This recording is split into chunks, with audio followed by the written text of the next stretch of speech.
YouTube is a fairly old well of video media. Most of the time, we just drink from the surface of new content being produced by our favorite creators. But just like any well, things change as you go deeper. There are shapes moving where the light doesn't reach. デジタルになるとどうなるかというと全てが残るんで、今の SNS もそうですし、壁の落書きみたいなのも含めて、それが劣化せずに。This iceberg was originally created by Reddit user Morning-Malice and posted to r/iceberg charts on August 24th, 2025. According to the OP, it's partially based on an older iceberg posted by someone called ingridnightshade. Now, listen guys, I'm not Malice, and I'm not Ingrid, so when you go to the comments to tell me how you feel about the video, remember, I didn't make this iceberg. And I'm sure there are videos that you think should be on this iceberg that aren't, and you're probably right, but I'm not the person you should make that argument to. The levels of this iceberg don't have titles, so I'm just going to be calling them 1 through 7. For each entry, I will be sharing all of the relevant information that I'm able to find. If that's a lot, I'll share a lot, and if that's not much, I'll share all that there is. If there are things I get wrong or don't mention, that you should let me know in the comments. That said, it's time to begin the disturbing YouTube video iceberg. Starting with the title card, we can see that there are 4 types of entries on this iceberg: specific videos, individual channels or people, video series, and entire genres of videos. Below that, we've got 6 tags that indicate the types of content shown in some of the entries: not safe for work, screamer videos, possible epilepsy triggers, archived content, content that may have been deleted and lost, and content that might not exist at all. So if you're at work and don't like jump scares and are epileptic, it's probably time to click away. If there are any videos that I'm talking about and not showing clips of, that's probably because they have been removed from YouTube and I can't show them without having the same thing happen to this one. Now it's time to begin Tier 1 with ElsaGate. ElsaGate was a genre of videos that began appearing on YouTube as early as 2013, with a channel called Webs and Tiaras, according to The Guardian. ElsaGate content was mostly animated videos aimed at kids, featuring keywords like education, learn colors, or nursery rhymes. Basically stuff that the algorithm would recommend to a younger audience without it getting flagged. However, the subject of these videos was sometimes benign, but more often than not included scatological, violent, and sexual themes. While the majority were animated, some even featured adults wearing Halloween costumes of children's characters and acting out scenes of similar themes. In 2017, a Verge article said that this content preyed on Freudian concerns, which children may find fascinating, amusing, or just frightening. Around this time in 2017 was when the whole bubble of ElsaGate content began to burst, with several newspapers publishing stories about a channel called Toy Freaks, and a New York Times article questioning YouTube's filters came out that November. In response to this, YouTube announced that it would be creating a new system to counteract this type of content called age restriction. This would make videos with questionable themes unviewable by underage users. Clearly, this led to the removal of a huge amount of channels and videos, and as far as the mainstream public was concerned, that was it. But if you've ever seen the YouTube Kids app, you know that this isn't entirely true. While there is no doubt that Google has done work to fight this genre of content, an investigation by Wired in 2021 and Newsweek in 2022 both found substantial instances of children's characters and IPs like Among Us, Five Nights at Freddy's, and Poppy's Playtime appearing in the same inappropriate situations as Elsa had 5 years earlier. These topics can have legitimate mental health effects too. I mean, seeing characters that you know and trust do things like this and have these things done to them can really mess up the spongy developing brains of the youth. The scariest part about all of this is not just that it continues to exist, but that it's almost impossible to eradicate fully. No matter what guidelines and restrictions Google puts in place, these bad actors will find ways around it and keep putting their disturbing media on a smudged iPad screen near you. There's a lot more to say about ElsaGate, but we've got an entire iceberg to get on with. Speaking of which, next we have 9/11 footage. I don't know why you're laughing. This isn't funny, it's serious. It's a serious matter. Back in the day, it felt like there was a new angle of 9/11 materializing every day on YouTube. Like there was that college student video in a dorm or whatever, and then shots from outside. I don't know, it was just everywhere for a while. There's nothing too horrifying about these, except the way a lot of people didn't realize what they were seeing at first or thought it was a lot less serious than it was. For the most part, they aren't censored or restricted either, because there's nothing in most of the videos to break TOS. It's just some people reacting to something off screen. This could also be a reference to videos posted by Kevin Westley. From what I can gather, he was on the Hudson River shoreline with a group of bystanders and started recording the North Tower after the first plane hit. He continued to record for 9 minutes, getting one of the clearest and steadiest recordings of the South Tower impact from ground level. I guess he just uploaded them to YouTube for safekeeping, and they floated around unnoticed before eventually surfacing almost 2 decades later. Possibly the most tragic part of all of this is that the man behind the attack on the Twin Towers is still at large to this day. Next, we have ghost videos. Much like 9/11 videos, there was an era when ghost videos were very popular on YouTube, almost always captured on security cameras or similar fixed and heavily pixelated devices. These videos showed moving or flickering shapes, generally floating around through places at night. Sometimes these channels are more television aestheticized and sensationalistic, like Sam and Colby, but the scariest of these channels are just random accounts with 7 subscribers showing an orb on their Ring camera or a half-visible figure moving through their house. Like most things that are meant to showcase the supernatural, they don't look great when you consider it for more than 5 minutes. The vast majority of these strange sightings are dust on a camera lens, or perhaps scariest of all, bad animation. And speaking of animation, next we have Salad Fingers. Salad Fingers is an animation series created in 2004 by English animator David Firth. The initial inception of the idea came when he was playing the guitar with his friend Christian Webb, and Webb said that Firth had salad fingers, according to the way in which he played the C chord. In 2004, the first episode of Salad Fingers, made using Flash, went live on Newgrounds. Initially, it didn't find the right audience though, and struggled to gain traction until being featured on the website's front page. The show would eventually migrate to YouTube as platform popularity shifted, but would soon find itself demonetized due to content policies. Around this time, Firth turned to crowdfunding to continue making episodes. Not only does he animate the show, he also voices Salad Fingers himself and patterned the voice after Michael Jackson's speaking voice. The reason the character always sounds so hushed, though, is because David didn't want to wake up his parents when recording the pilot episode. While the first episode took 1 day and night to produce, the others would take up to a year.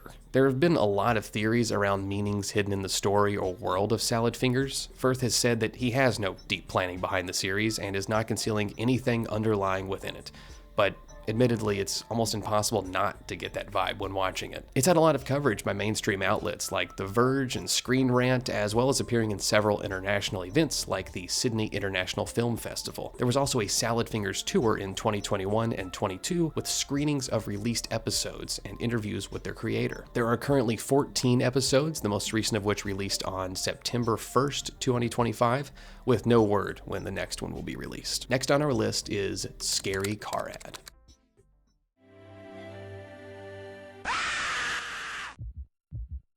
There it is, you've seen the whole thing. Posted in October of 2006 with over 25 million views and 12,000 dislikes. It's by a channel called Kittlesticks that just has the car commercial and one other video. And it's a perfectly innocent video that has 115 dislikes, and the comments show that that's mostly people upset by the jump scare in the other commercial. Next we have Blank Room Soup. Blankroomsoup.avi is one video, but also several. The first and most well-known video was posted to YouTube around 2005 and shows a man eating some gross soup and this life-sized Funko Pop standing behind him. It seems to be comforting him to help him continue eating the soup, and is soon joined by another one who does pretty much the same thing. The characters themselves are from a channel called Ray Ray TV and are themselves named Ray Ray. They're the creation of then LA-based animator Raymond Percy, who had previous work on things like The Simpsons, Frozen, and was the voice of Gene in Wreck-It Ralph. Raymond used Ray Ray as a method of self-expression and used the blank characters to tell mute stories of his loneliness and social struggles. It was so popular that they even had a limited tour, doing a live show in Los Angeles at a place called the Key Club on the Sunset Strip in Hollywood.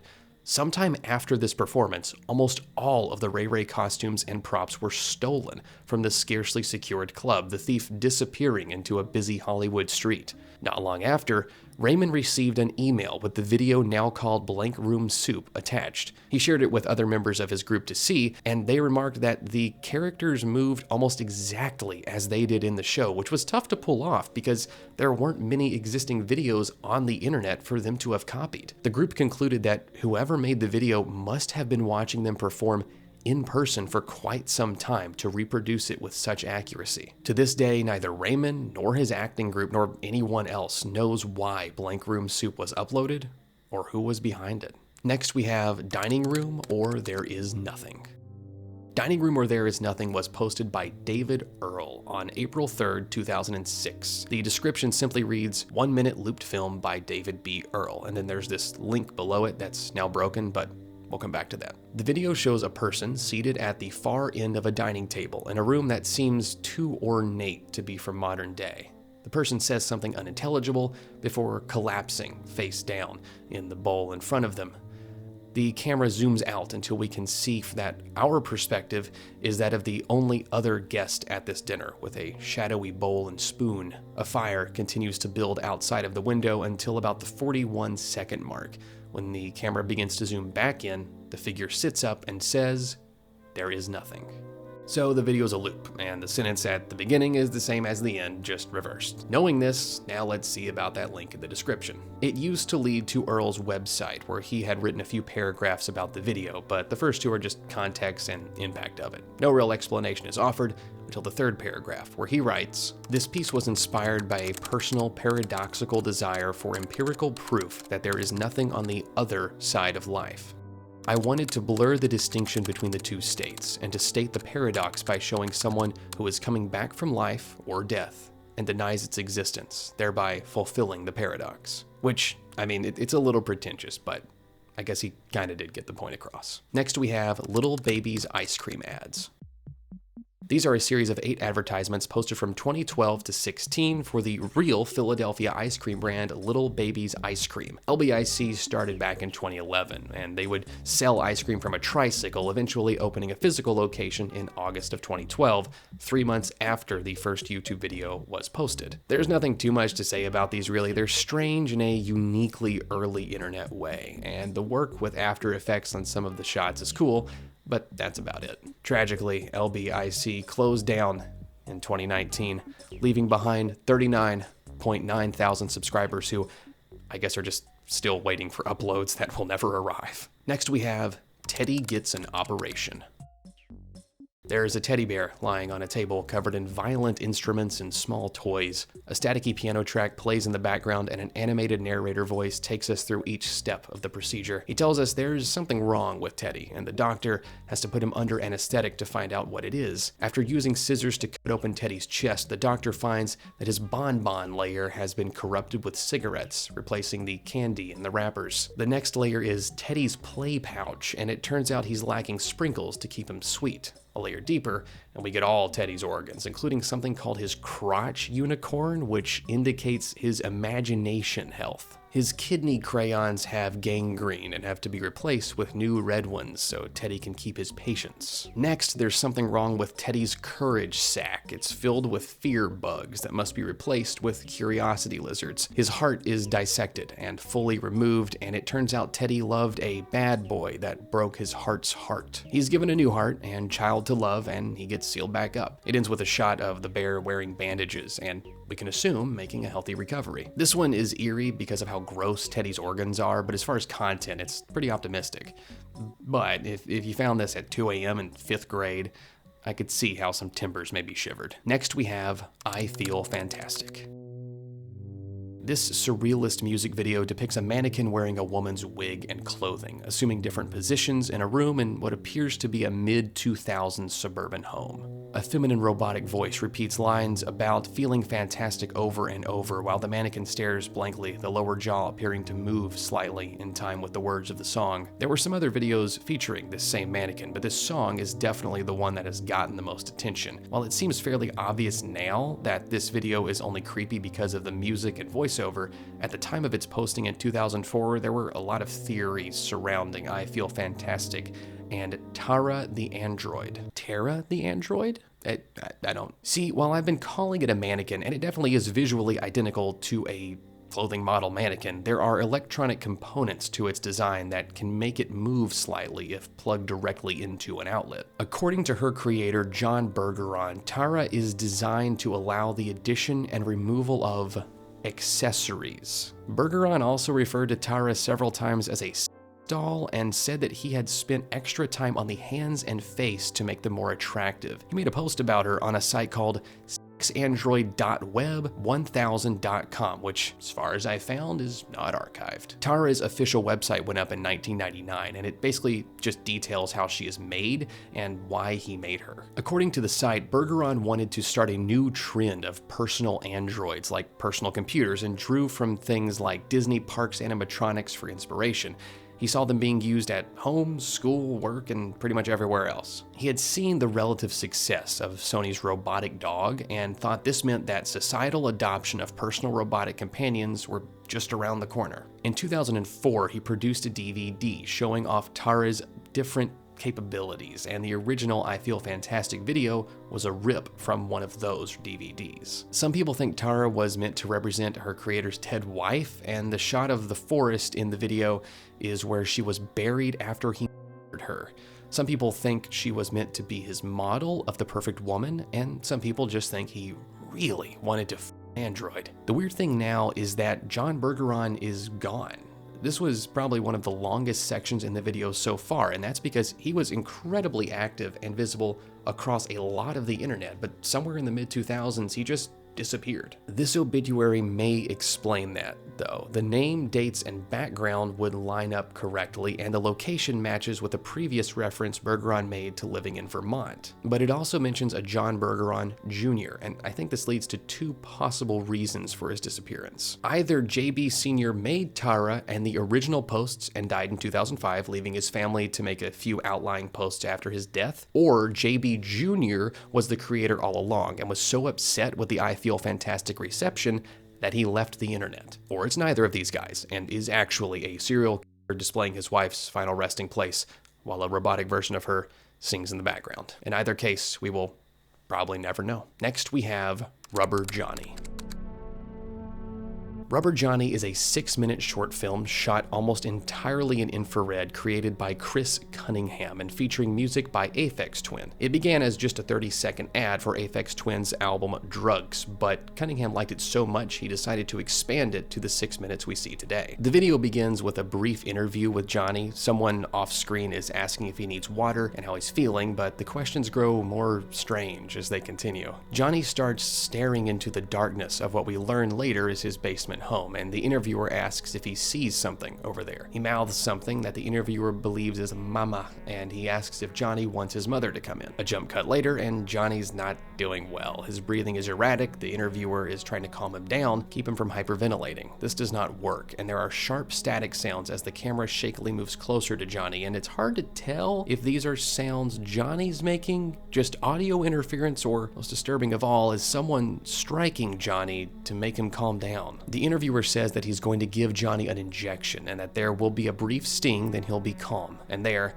at the 1-minute 20-second mark, the music video portion begins. In this section, we see more clearly that Johnny is indeed living in a basement or some other dark, secure space with a chihuahua. While he can definitely move, Johnny's mobility is heavily limited and he uses a wheelchair. This is probably a result of what appears to be advanced hydrocephalus. Usually this is a birth defect, but it's possible to acquire it at any time in life. Since Johnny is a teenager, it honestly could be either way, but it's not unheard of for people with hydrocephalus at birth to survive for quite a few years without treatment, although their lifespan is about half of the average. We can also see Johnny inhaling some white powder during the music video part. If we are to reasonably assume that this is some sort of inhibiting substance, then that, combined with his condition, could explain the strange behavior during the interview. It's also implied that Johnny is being physically abused as well as contained, and this led some viewers to speculate that the short film as a whole was a depiction or recreation of real events. In his article covering the Rubber Johnny video, Snopes founder David Mickelson describes him as a 16-year-old inbred mutant locked in a blacked-out basement by his ashamed, redneck, TV-addicted parents who yell at him for making noise. He also says that the dog's IQ far outstrips Johnny, who he calls a completely insane, bipolar imbecile. Of the videos so far, this is the first one I felt genuinely a little disturbed watching, because it's something that could actually be happening, and no one would ever know. Next we have username 666. Username 666 was one of the first urban legends of YouTube, posted in February of 2008 by a channel called Nana and a lot of numbers. It shows what was at the time a pretty normal YouTube landing page, and the user adds 3 sixes into the URL and hits search. We see that the account with this name has been suspended, but when you spam refresh, the site starts to change. Sixes begin appearing on the thumbnails of suggested videos, and a grainy red texture starts to invade the normal facade of the site. Eventually the profile loads, showing videos of moving amorphous shapes, and everything from the uploads to the background has a texture that closely resembles human organs. The user looks around the profile for a bit before deciding that they've gotten in a little too deep and try to leave. This proves impossible, and as they try more and more things to escape, it turns out username 666 has taken over every part of their PC and will not allow it. Finally, they're trapped watching a video of a woman's face surrounded by more organic shapes before she makes eye contact with the camera and a hand grabs the bottom of the frame, followed by an error screen. What made this whole thing even weirder is that there actually was an account with the username 666 and it was banned. This led people to speculate what awful and demonic things the channel must have been posting in order to get banned, but last year, this all kind of fell apart. After 18 years of suspension, username 666 was reinstated in 2024, and it's just a normal channel. They've got a playlist, but it's just an anime thing, and definitely no PC shutdowns. Next, we have Alan Resnick. Alan Resnick is a video artist whose bio describes him as small, like a tiny little baby, and a very smooth, featureless face. What I would call the biggest creations of his career have been done on a different channel and later, off YouTube entirely, but we'll get to that a little bit later. Right now, let's look at some of the most popular videos that he's made, starting with Visitor Information. This is a video of a person, assumedly Alan, taking the viewer on a tour of his home, a parking garage. Oddly, both the garage and Alan seem to be in similar levels of disrepair, and he shows us several wounds on his body and continually refers to struggles with an extreme medical condition of some sort. He ends the video with a card saying, "Thanks for watching. Please help me now." Another popular one is just called My Movie and shows Alan taking drags from an imaginary smoking agent before turning to the camera and emitting a high-pitched, hysterical laugh. I think looking at these examples is a good way to understand the guy that we're dealing with when we approach Alan's foremost YouTube ARG series, Alan Tutorial. The first tutorials, beginning with how to leak on a piece of paper, shows someone with a very strange way of processing the world. Alan, clearly in character, calls items by the wrong name, makes up words, and often completely fails to accomplish the objective of the tutorial, whatever leaking on a piece of paper means. Our first lore drop arrives in the Hack 2 TB hard drive mod tutorial. Alan introduces the video in a shaky voice that sounds like he's just been crying and says that he's going to prank his brother by gluing coins onto one of his hard drives. So not only do Alan and his brother live together, but their bad relationship is pushing Alan to seek physical means of revenge. For a while, things chilled out and the tutorials went back to generally how they were before, although in some of them Alan says that his mic is broken, which is clearly not true because the videos have audio. It just seems like he didn't know how to tell the audience that he didn't want to talk. We get a little bit of hostility between him and his brother, but the vibe really changes in a video where Alan breaks out of a dark room and exits onto the rooftop of his home, where he sees a woman coming up the sidewalk to the front door, to which he says, "Oh no," and goes back inside. The turning point is how to pick up a blue chair off the ground. Alan is audibly sobbing throughout this entire video and is unable to pick up a plain blue chair off the floor. After this, his already shaky mental state began to rapidly decline. He started smoking and taking pills during this time, and perhaps worst of all, he made a Twitter. This mostly consisted of more inaccurate instructions for random tasks in text form and references to recent YouTube videos. There was also the occasional "I am scared" and "help." Alan gets kicked out by his brother after destroying his room before disappearing for a few months and getting kidnapped. Someone has captured homeless Alan and is now making him do tutorials in a sealed room. The kidnapper gives Alan $1 bill every time he makes a new video, which is exactly how I work on YouTube as well. But he doesn't really have anything to do with the money, so he just builds a humanoid figure. I don't have enough to do that yet, but when I do, it's coming. His living situation in captivity gets way worse after he smashes pretty much everything in his cell, including his urine bottles, and he goes dark for 6 months. When he posts again, things have gotten way worse, and he decides to escape by punching a hole in the wall. He and the money man disappear into the night. And that's it. Alan Tutorials has been completely silent since that video. There's a lot of theories about this ARG, but most are so broad and detailed that it would double this section's length to discuss them. I'll just add a card here, though, if you want to learn more about this series and its community. What's most outrageous about Alan Resnick is that not only did he make a very popular ARG, he's also the creator of This House Has People in It, which is one of the best indie horror short films that I've ever seen. If you thought Alan Tutorials took a long time to break down, This House Has People in It would be an entire hour by itself. Considering its 11-minute runtime, this is one that I highly recommend going to watch firsthand if you haven't already. Next we have Obey the Walrus. This one I don't find disturbing as much as just kind of tragic. Obey the Walrus, or Obedece a la Morsa.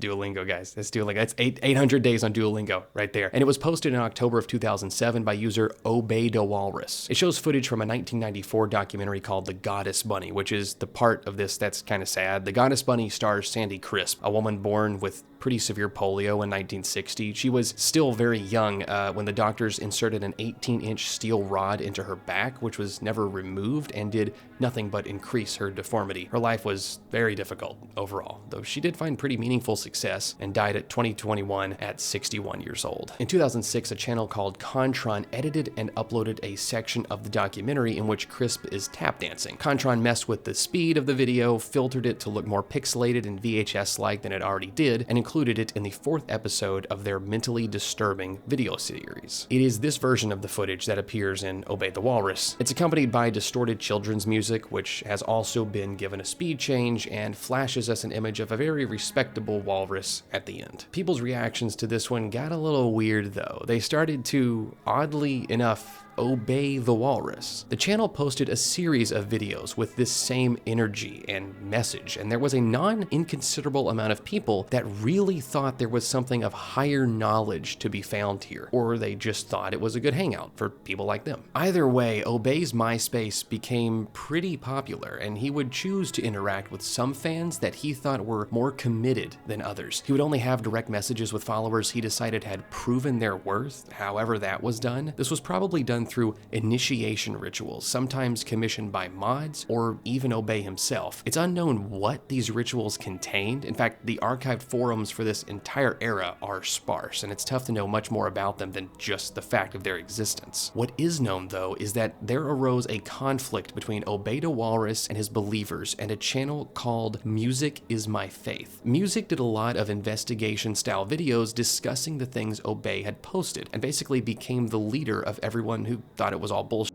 The espionage got pretty crazy. Like, there was a user called Conquazabit who worked their way into Obey's inner circle, but it was a big farce, a double agent operation to learn Obey's secrets. After this, Obey went kinda crazy and deleted his entire forum in what appears to be a nervous breakdown of some sort. He explained the deletion by saying, "Several threads, many of them, have disappeared due to the demonic forces. It is difficult to explain this to you mortals, as your understanding of the nature of the universe is a bit limited, so I will explain it in an easy and simple way so y'all can understand." And the rest of it is pretty similar to that. Conquazabit already had what they wanted though, and started putting together a now private investigation video. This investigation included showing some of Obey's drawings to mental health professionals and working with what they knew to create a psychological profile of the Walrus Man. I found the investigation video on the Wayback Machine, but it's completely in Spanish, so I could only understand like 9% of it thanks to my 800 days of Duolingo.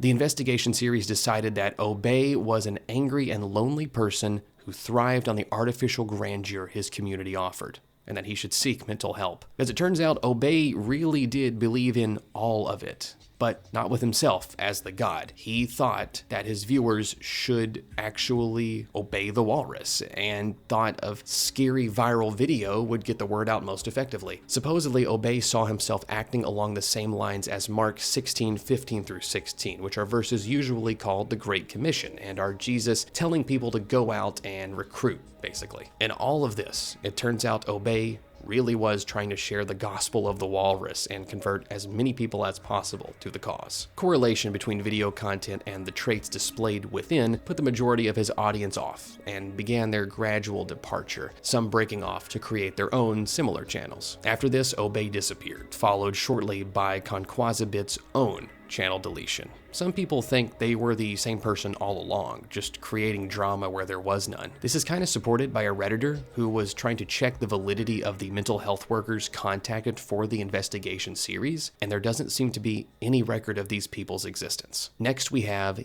EAS scenarios.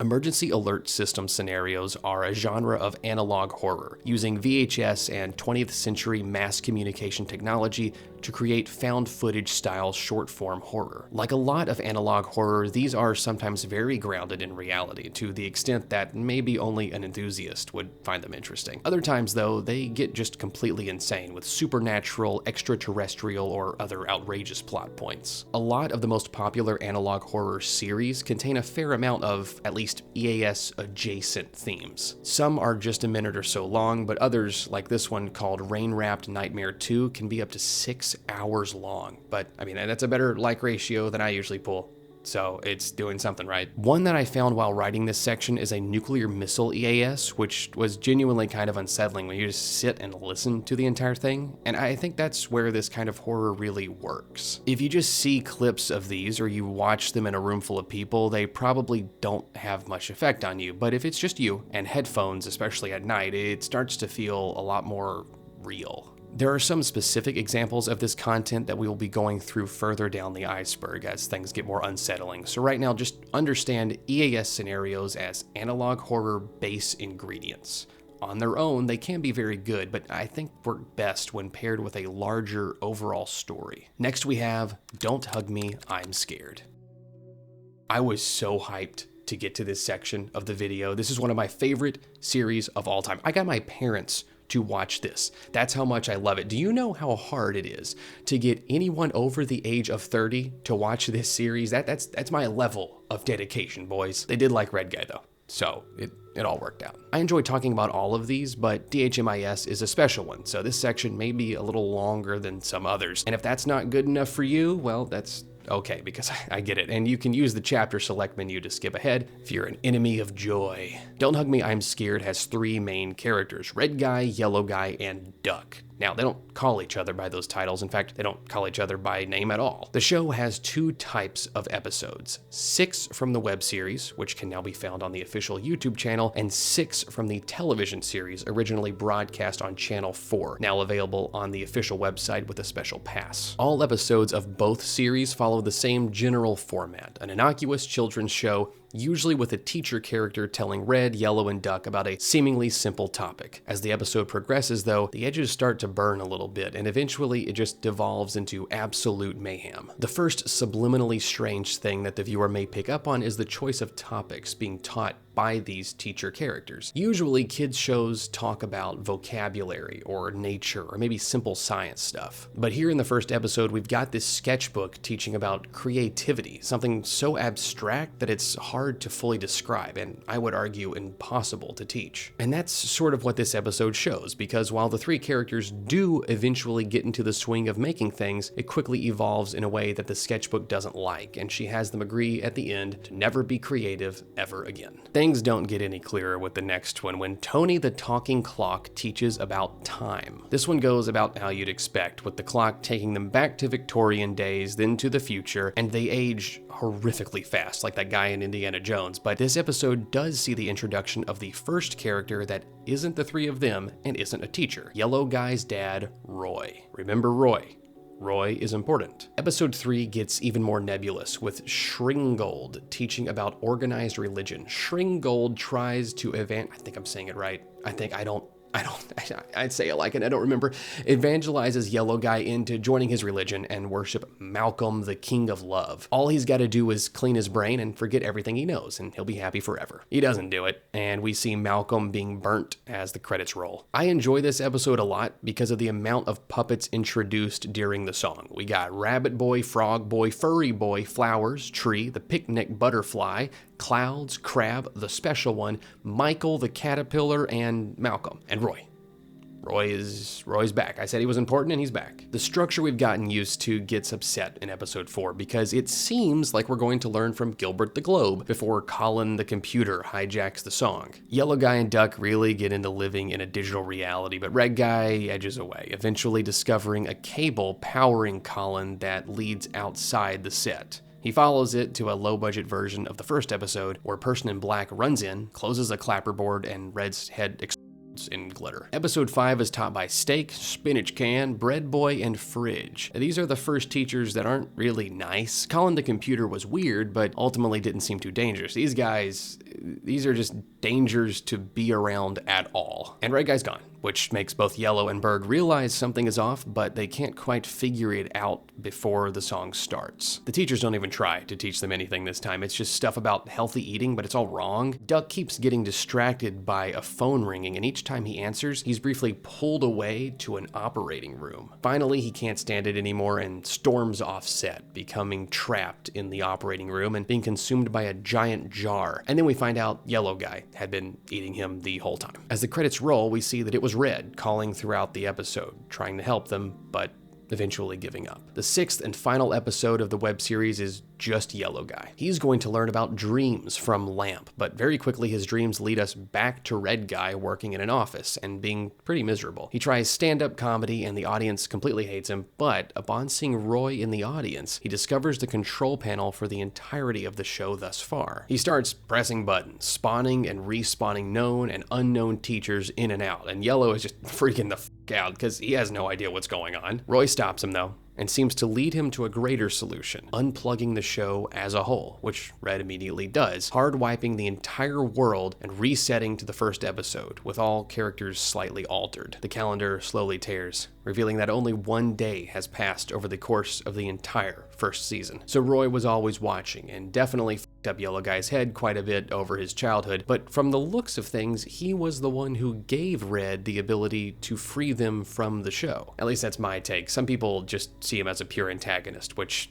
I mean, I could see that too. There are a lot of details, connections, side plots, and community theories surrounding the web series, but we'll leave that for a future video. Also, we're going to talk about the TV series much more broadly. While the creators of DHMIS are way too chill to have an issue with me showing parts of the web series, I just don't want to fly too close to the sun with Channel 4. They're also all like 20 minutes long, and this section is already long enough. There are 7 total episodes in the TV series. In order, these cover responsibility, jobs, death, family, friendship, transport, and electricity. The TV series really is something that you should watch for yourself if you enjoy the sound of the web series. I would highly recommend it. That said, it's time to move on to the next entry on the disturbing YouTube video iceberg, AI cat videos. When AI videos were first gaining popularity, there was a wave of channels making cat-specific story content. Now, these still exist, and they still make generally weird stuff that's uncomfortable overall, but it's nothing like it was. I want you to imagine cats animated in this style doing just the worst things you can imagine to each other and other animals. It was just an unfortunate time to be conscious. The worst of these aren't on YouTube anymore because the TOS cops had their once-a-year update and realized that a lot of this stuff should maybe not be on their website. When I was a kid, I separated out all of the marshmallows in a box of Lucky Charms, and I thought it would be just the ultimate cereal. But when it actually came to eating them, they were too sweet and gross, and it led to a pretty negative experience overall. And that's what watching these AI cat videos feels like, acidic and artificially sweetened, and I kind of feel a little sick afterwards. Next we have Local 58. If you remember what we talked about with EAS scenarios, the Local 58 TV series is like that, but built out about as far as you can build out. It documents the broadcasts and official hijackings of WCLV-TV, the premier mass communication network of Mason County, West Virginia. Created by Chris Straub, Local 58 consists of 9 episodes originally uploaded to the now dormant local58.info. There's also local58.tv with a Wayback Machine-style archive of the station's website that goes all the way back to 1999 with a bunch of Easter eggs and series lore shoved up in there. The entire thing comes from an earlier creepypasta Straub wrote called Candle Cove. In fact, the station's call sign is a reference to that creepypasta. WLCV, Candle Cove, it is a little bit of a stretch, I'll admit. The first 2 episodes of the series were made with iMovie, as all good analog horror should be, and the rest were made with that Machine of Lies Final Cut Pro, which is disgusting, but at least it wasn't Premiere. Adobe filth. Until this point, I haven't mentioned any plot points, so you can still be deflowered naturally by going and watching the Local 58 series right now. Otherwise, it's time to talk about Episode 1. A midnight broadcast is interrupted by the County Weather Service, talking about an ongoing alert that will be in place in the area until sunrise. It's made very clear that people should not look at this event with the naked eye. It seems like programming is going back to normal, but the only thing on says blood of thee. That doesn't last very long though, because a much more urgent emergency broadcast appears, escalating the event to a civil danger warning. There is some sort of struggle between a hijacker and station staff, with the hijacker saying all kinds of cryptic stuff about being brainwashed by the moon, telling people that the warning has been lifted and that it's now safe to go outside. Local 58 breaks back in occasionally to tell people that no, they did not need to go outside, before seemingly being defeated by the hijacker, and the broadcast cuts to a live shot of the moon, and there's distant sounds of people screaming. In Episode 2, Lyndon B. Johnson tells us that the U.S. is cooked, and a foreign nation is sweeping across the land. Afterward, the Department for the Preservation of American Dignity tells viewers to euthanize their pets and children, go onto their front lawns, and commit in the victory position, which is basically just lying on your back and yourself in the head. If you don't, local law enforcement will be along shortly to ensure your compliance. It says that the 51st state is not a real place before Local 58 takes back over and tells everyone to calm down, it was all a hoax. But under that message is a slide telling local stations to claim the message was a hoax. So it seems like that actually is a real plan, just maybe not one that needs to be executed yet. Episode 3 is all dashcam from November 2014. A GPS takes a guy to the absolute middle of nowhere and tells him to park and turn off his headlights. A roar comes out of the darkness and the driver turns the headlights back on to show us a tall, skeletal creature in the road. It starts approaching the car, and from what the GPS says, we gather that the creature itself is the destination. He tries to get away, but we soon see the car flipped on its side, and GPS says that we have arrived at the destination. Episode 4 was originally the channel's trailer and is only 18 seconds long, giving us the message, "Analog horror at 467 megahertz. We begin our broadcast day. Look away. It does not matter. There are other receivers. Safety in numbers." Episode 5 is about a skeleton character named Cadaver who is looking for his lover in the open graves of a graveyard. He finds a real skeleton, which scares him very much. He finds a bird of some sort, which scares him even more. And finally, he finds an empty open grave that leads down into a cave. Cadaver finds an empty plot down here, and being very tired, he assumes the victory position in the grave. Above, the moon watches him rest before we see him transform into another real skeleton. Episode 7 is a VHS recording from the Thought Research Initiative and seems to be an instructional tape to prevent dreaming. It applies a reverse version of the Kleitman brainwave map to achieve this, showing the viewer a number of distorted faces, teaching them to ignore the faces even as they are shown on screen. After 3 phases of this, it says that the viewer has completed the real sleep program and that they should avoid seeing a doctor. Episode 8 begins with a normal episode of sky watching, but turns into an amateur broadcast of a man aiming a camera at different constellations, eventually switching lenses to look at the moon, an on-screen title calling it his throne. The moon fades out as the lens is switched again and pops back into existence, far larger than before. Its southern side has now cracked open and we can see some sort of skeletal shape inside. The cameraman walks toward it with his hands raised in religious ecstasy, and the screen displays the word rejoice. Episode 9 takes place at midnight on July 13th, 2021, as Local 58 transitions from analog broadcast signals to a digital binary format. There's a little about the station's history and some branding updates before the clock hits midnight and the switch takes place. The broadcast becomes corrupted, though, showing a series of messages saying, "Unthinking, they move to cut his throat, only to make 1,000 mouths. If he is silenced, we will speak for him. Signs and wonders flood our little sky. No stars above us, only eyes waiting to open. There are other receivers." Episode 10 is a 30-minute live stream of a survey probe landing on the surface of a comet called 57838 Eidolon.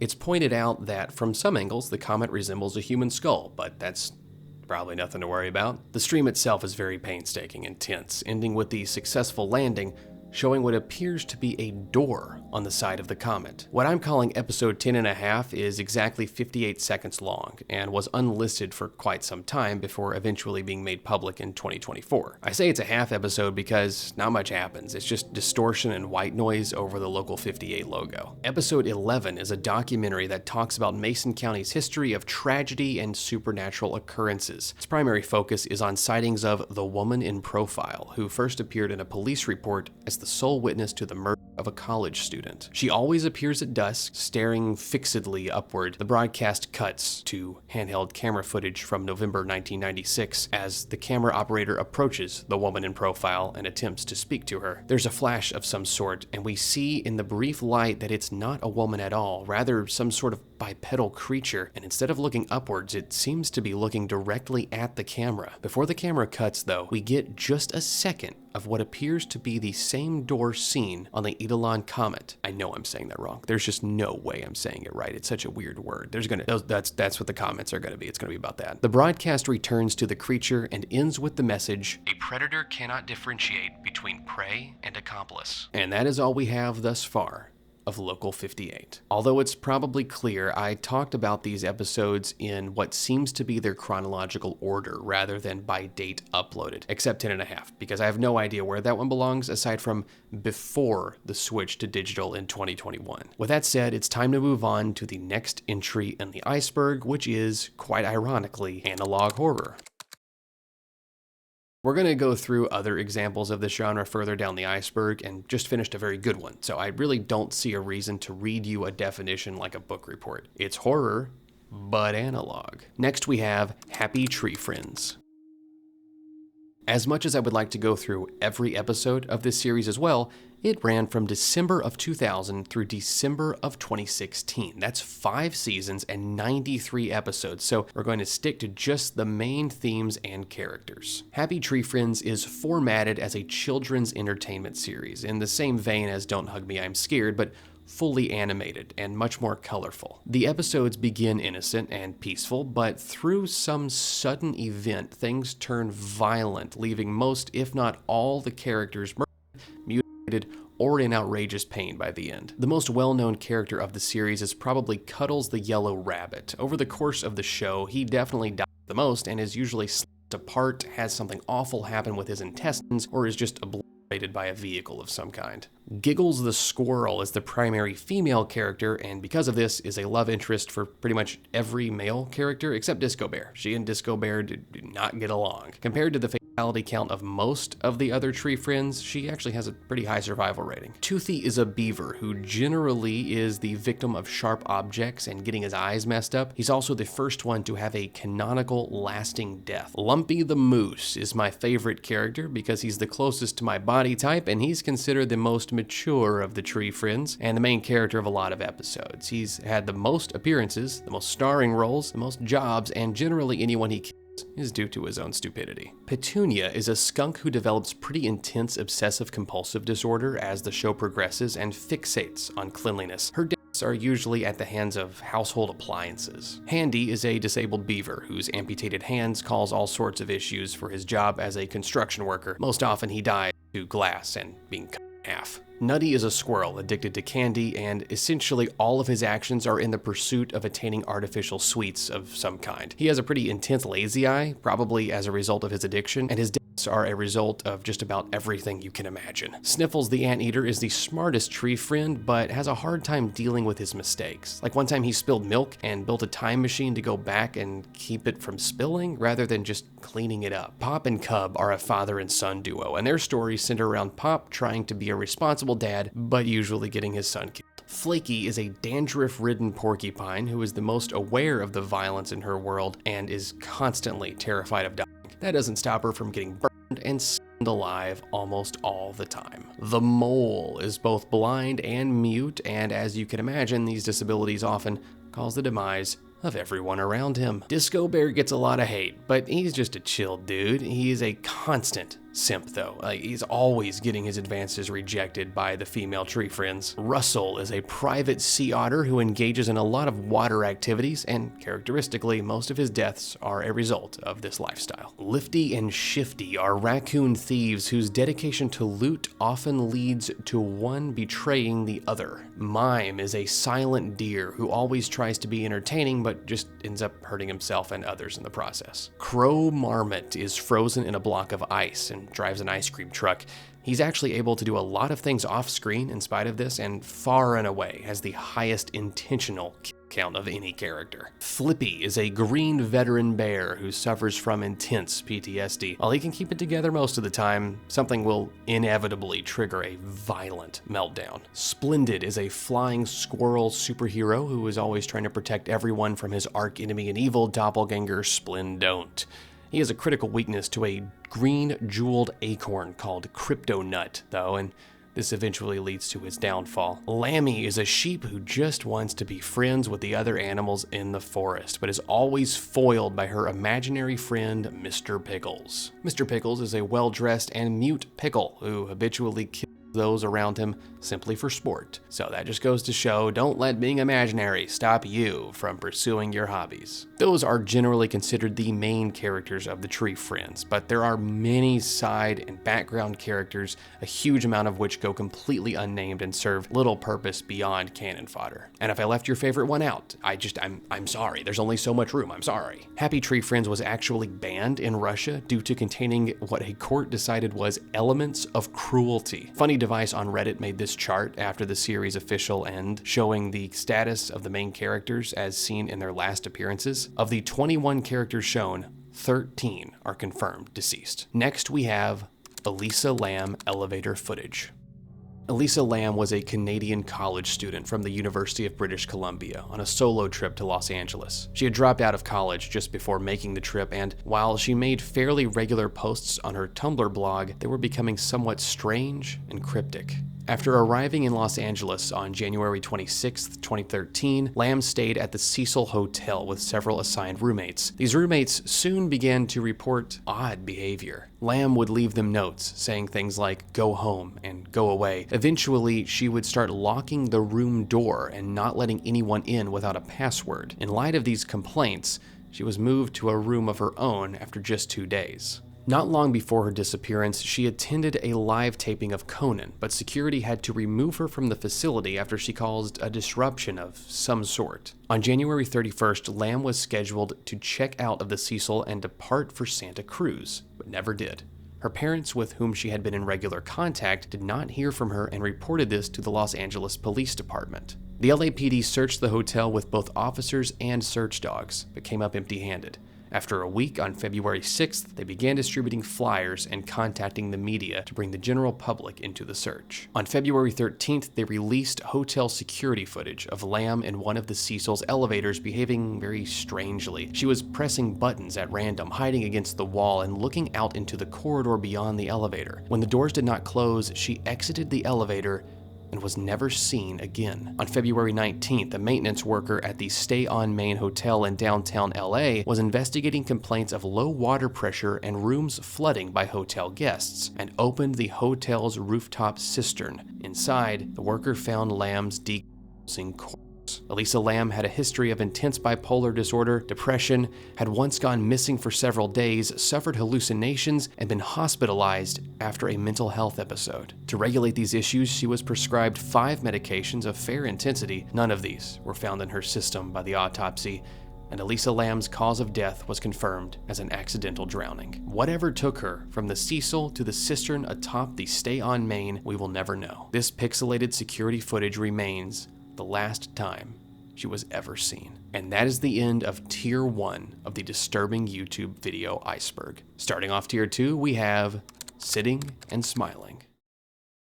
Okay, I'm back. It's a different day and I have a different shirt. Benjamin Bennett is a performance artist, but he makes it clear that his Sitting and Smiling series is not necessarily performance art. According to a Vice interview, it's whatever the viewer decides that it is. He took heavy inspiration from a book that I would highly recommend called Artificial Hell's Participatory Art and the Politics of Spectatorship by Claire Bishop. It's free on WordPress, and if this series interests you at all, it's worth checking out. The content of the series is exactly what it sounds like. Bennett sits cross-legged, unmoving, smiling at the camera for up to 5 hours at a time. The first live stream was on July 28th, 2014, and the most recent, January 6th, 2025. What gives Sitting and Smiling a place on this iceberg is not so much the eeriness of a silent, sitting man staring at the camera, but rather the things that happen while the stream occurs. On November 25th, 2014, Bennett began his 5th live stream of the series, just like any others, but 2.5 hours in, a burglar breaks into his home. The intruder moves through the house before eventually entering the room Bennett is in. He pauses at the door before saying hello, and when he gets no response,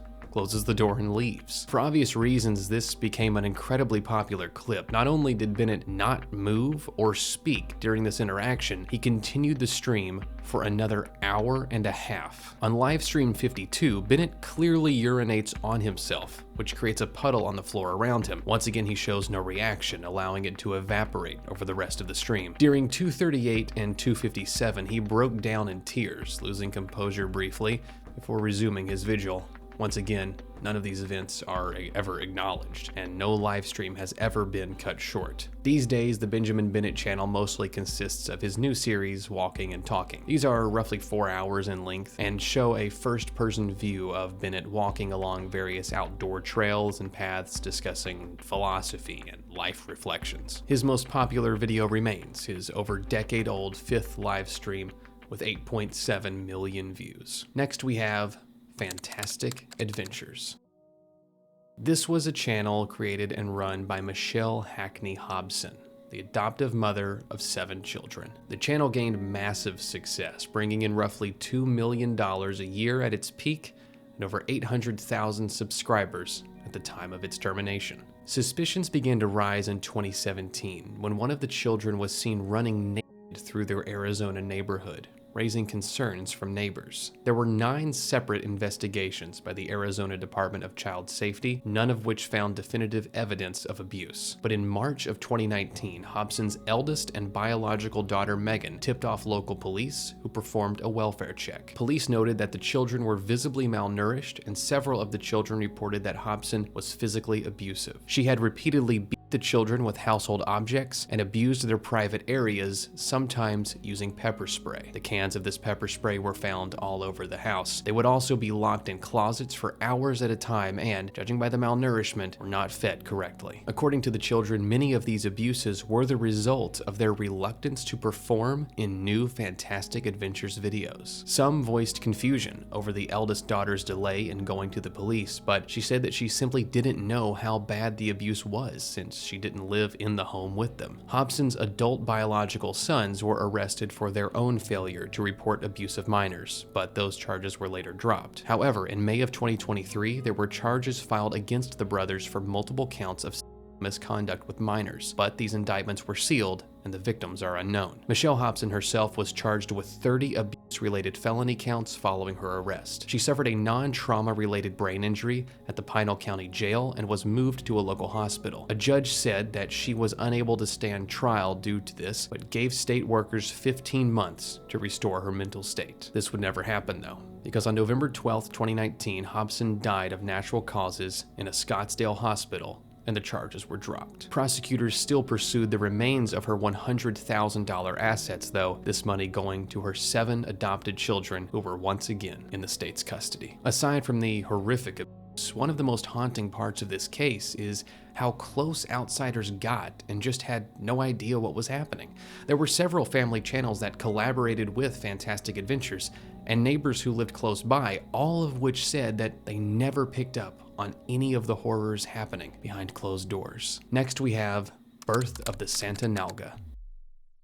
A mother enters her son's room to find some sus things going on, to which she says she knew what he was doing and seems concerningly supportive. Her face then warps and absolutely insane techno music begins playing over a bald man's equally filtered face and brain-melting visuals. The main disturbing quality of this video is the fact that the mother seems so into what was going on and the dynamic introduced between them. Whether or not it's the most disturbing, it's definitely the most uncomfortable video on the Iceberg thus far. Next we have Sad Satan. The first-person horror game Sad Satan made its first appearance on YouTube in June of 2015 on the channel Obscure Horror Corner. There are no win or loss conditions, and there's no goal. The player just walks down blurry, monochromatic corridors and is occasionally assaulted with images of simply awful people from history. The general theme is child abuse, with images referencing Operation Tree, a British police investigation into English media giant Jimmy Savile, it's a British name, I don't know, they're weird, including images of Savile and equally despicable Australian TV producer Rolf Harris, surrounded by children. Another dreadful face is that of Tsutomu Miyazaki, a child murderer, cannibal, rapist, and necrophile. Also included are more well-known public figures like Margaret Thatcher and John F. Kennedy. Overall, the images focus on crime, specifically that which targets young people. The only characters in the game are silent children who stand unmoving around the map. Once the player explores long enough, they will become active and follow the player, dealing occasional damage that will eventually result in game over. Death is the only way to finish the game. A later version of the game, delineated as the clone version, shows much more intense and downright illegal photographs of mutilated corpses and even an instance of both series showing the gameplay of Sad Satan have been removed from YouTube, though summary uploads of the less graphic versions still exist. Nothing is known about the development or creator of this game, other than the rumor that it was created by a dark web user employing the pseudonym ZK. Next we have My Dead Great-Grandma's Coffin.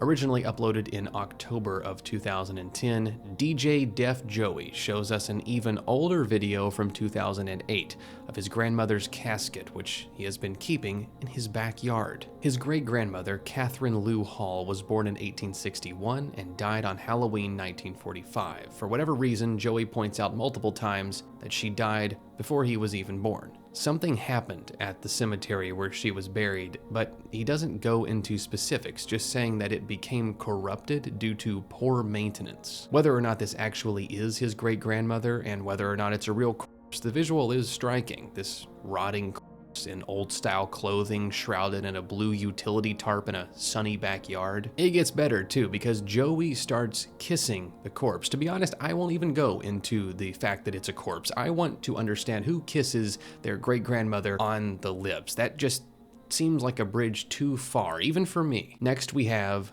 Who is Behind Our Face.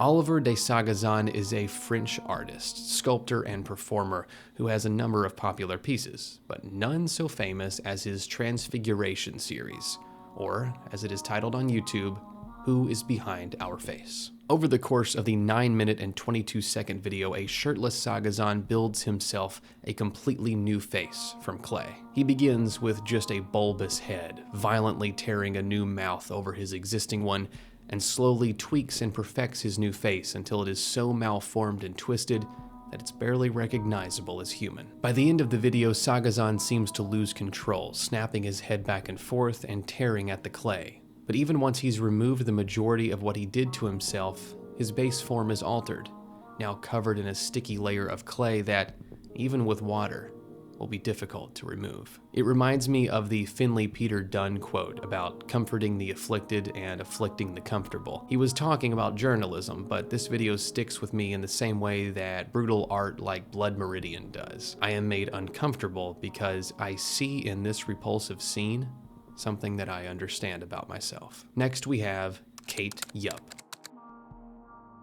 The entirety of Kate Yup's YouTube content is food-based, with the mainline videos being mukbangs of foods generally considered gross, or in the very least gross in the context they are shown. The only short on the channel is a video of her crushing avocados with her feet and eating them, to give you any idea of the vibe that we're dealing with here. The only thing shown in these videos is Kate and the table in front of her, and most of the sounds are of her eating. I say most because there is strange whispering that can be heard in the background of many, which is where the first eyebrows were raised surrounding the channel. Kate would sometimes appear with bruises on her arms or face, and with these factors in mind, the channel's content as a whole starts to feel eerie and a little uncanny. The descriptions of these videos are usually in somewhat broken English, switching between the first and third person, and describe the foods being eaten along with how much the meal cost. Rumors began to circulate that these descriptions contain hidden messages, supported by the first few captions of a video spelling the word help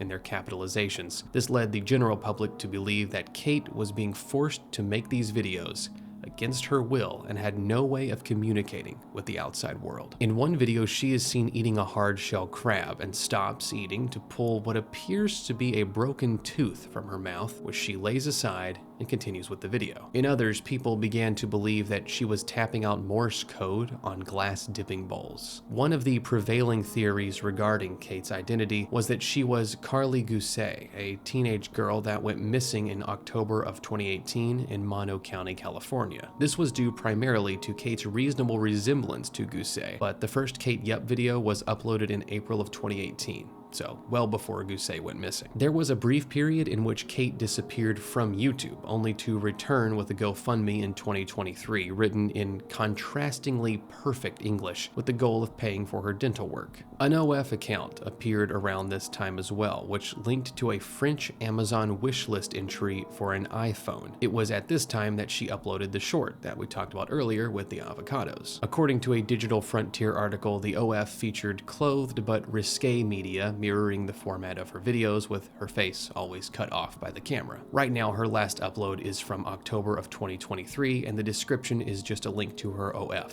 where the latest upload there is from November 17th. I don't know what that post contains because I really don't want to make an OF account and subscribe to a profile, considering we already know the general type of content uploaded there. Other than that, the internet has seen no signs of Kate Yup, and her whereabouts, motivations, and well-being remain a potentially dark mystery. Next, we have Hi Walter. Hi Walter, I got a new girlfriend today is a 57-second video originally posted in 2009, but would not go viral until 2016, leading to a police investigation. The video is of a man named Patrick telling his friend Walter that he met a woman in JCPenney's. He discusses how she tried on a lot of clothes and they went to K Jewelers where he got her a necklace. Patrick explains that he knew the woman was attracted to him because she kept giving him that look.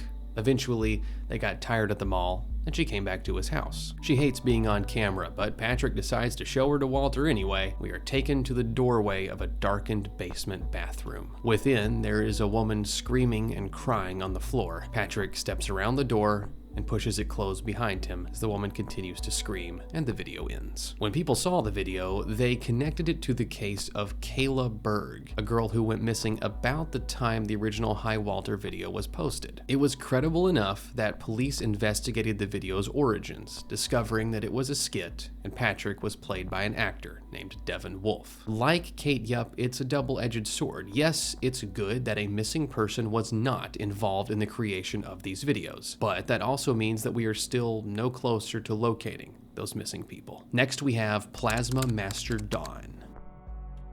Donzel Edward Owen Jr. has two previous YouTube channels, Plasma Dude 47 and Plasma Don 1947, which were both hacked and deleted before he finally created his magnum opus, Plasma Master Don. His videos ranged from vlogs to car tours, but the bread and butter of Plasma Master Don, which I'm going to shorten to PMD, were his covers of popular songs. The PMD channel grew to 417,000 subscribers, and fans were enamored with what seemed to be a kind of harmless older gentleman just making videos about his simple life. That was until the Nick Crowley video. On December 11th, 2020, Nick posted a video entitled YouTube's Hidden Predator, in which he shared shares his findings that PMD was on the sex offender registry. The entry on the registry matched PMD's name, appearance, date of birth, city of residence, and even the type of car he drove, and while that all may have been a coincidence, Don's actions suggested otherwise. The original theory of presence on the registry had been posted on a subreddit called Morbid Reality, which is where Nick Crowley started his investigation. 4 days after this original Reddit post, PMD announced that he would be taking a step back from YouTube, as his worsening chronic obstructive pulmonary disease was making it impossible for him to continue his musical covers. Many felt that this was simply Don trying to escape acknowledgement of his misconduct, though, and the comment sections, once filled with love, were now filled with disdain. The last video posted on the PMD channel, entitled USA Thanksgiving November 26th, 2020, is a slideshow of strange and slightly Thanksgiving-themed images set to intense stock music. It may never be directly confirmed that Plasma Master Don is the same Donzel Owens that appeared on the sex offender registry, but if the man's actions are anything to go by,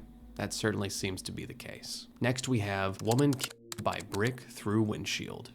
A dash cam shows a vehicle traveling down a 2-lane highway, and 1 second everything is fine. The next, a collection of bricks falls off the back of a truck, sending one through the windshield. The result is not shown, but the shock and panic of the vehicle's passengers make the scale of the tragedy clear. It seems like the person struck by the brick was likely killed on impact, which, while merciful for the victim, only adds to the bloody horror of this extremely avoidable event. Next we have Take Care. Posted in late May of 2020, Take Care is the first episode of Boys Verge series Oriole and the Room. At some point, I'm going to make an entire video just about this channel because it's incredibly interesting, but for now, we'll just focus on this one video. It shows the daily life of the main character Oriole during quarantine and offers tips for how to stay positive and happy while isolated. Oriole tells us first to wake up at a reasonable hour, and we can briefly see a dark figure outside his window before the text switches to say, waking at all. Next, we are told to exercise consistently and ignore the noises downstairs. The shot of the stairs is held for longer than the others, but we quickly return to the next tip, staying productive. After this, Oriole is unable to resist the call of the voices, and the video goes first person as he descends the stairs and confronts a shifting figure in the room below. The style changes from hand-drawn line art to staticky found footage as the figure approaches. It gets very close to the camera and asks, "Do you know what day it is? When did you last go outside? When did you last see your friends, your family?" No matter how much he tries to keep a positive attitude, Oriole eventually gives into his negative thoughts, indulging the comforting fear that they present and gradually losing himself in them, until he has even forgotten what day it is and the last time he saw the people who matter to him most. Next we have Body of a Pig. The description of Body of a Pig reads, "Truly frightening electronic voice phenomenon recorded in a secret location during my tenure as a special guest and resident expert with a group that I cannot name. My association with the group ended due to reasons I cannot legally disclose, but as I am the bigger man, I wish them well." The video is a first-person view of two people exploring an abandoned facility of some sort and coming up on a closed red door. On-screen text tells us that the location was reputed to be haunted. As the door is opened, something says, "I have the body of a pig," and makes several growling, snorting noises like those of a pig. The video editor repeats this several times, some with adjustments to make it easier to hear. A note is included saying that this was not heard at the time, only in post-production. Behind the door is a narrow, dusty space with some sort of metal object at the center. A caption appears saying, "The photograph which was taken at that moment has to be seen to be believed." And we are presented with an image of the space and with a strange, ghostly figure on the floor, its features not quite human enough to be considered a person. As we watch this image, the distorted voice plays once more, saying, It's worth noting that this video is considered canon in the Trevor Henderson mythos, which is something entirely separate and so complex that I'll be covering it in a future video all its own. Next we have Cave Hike.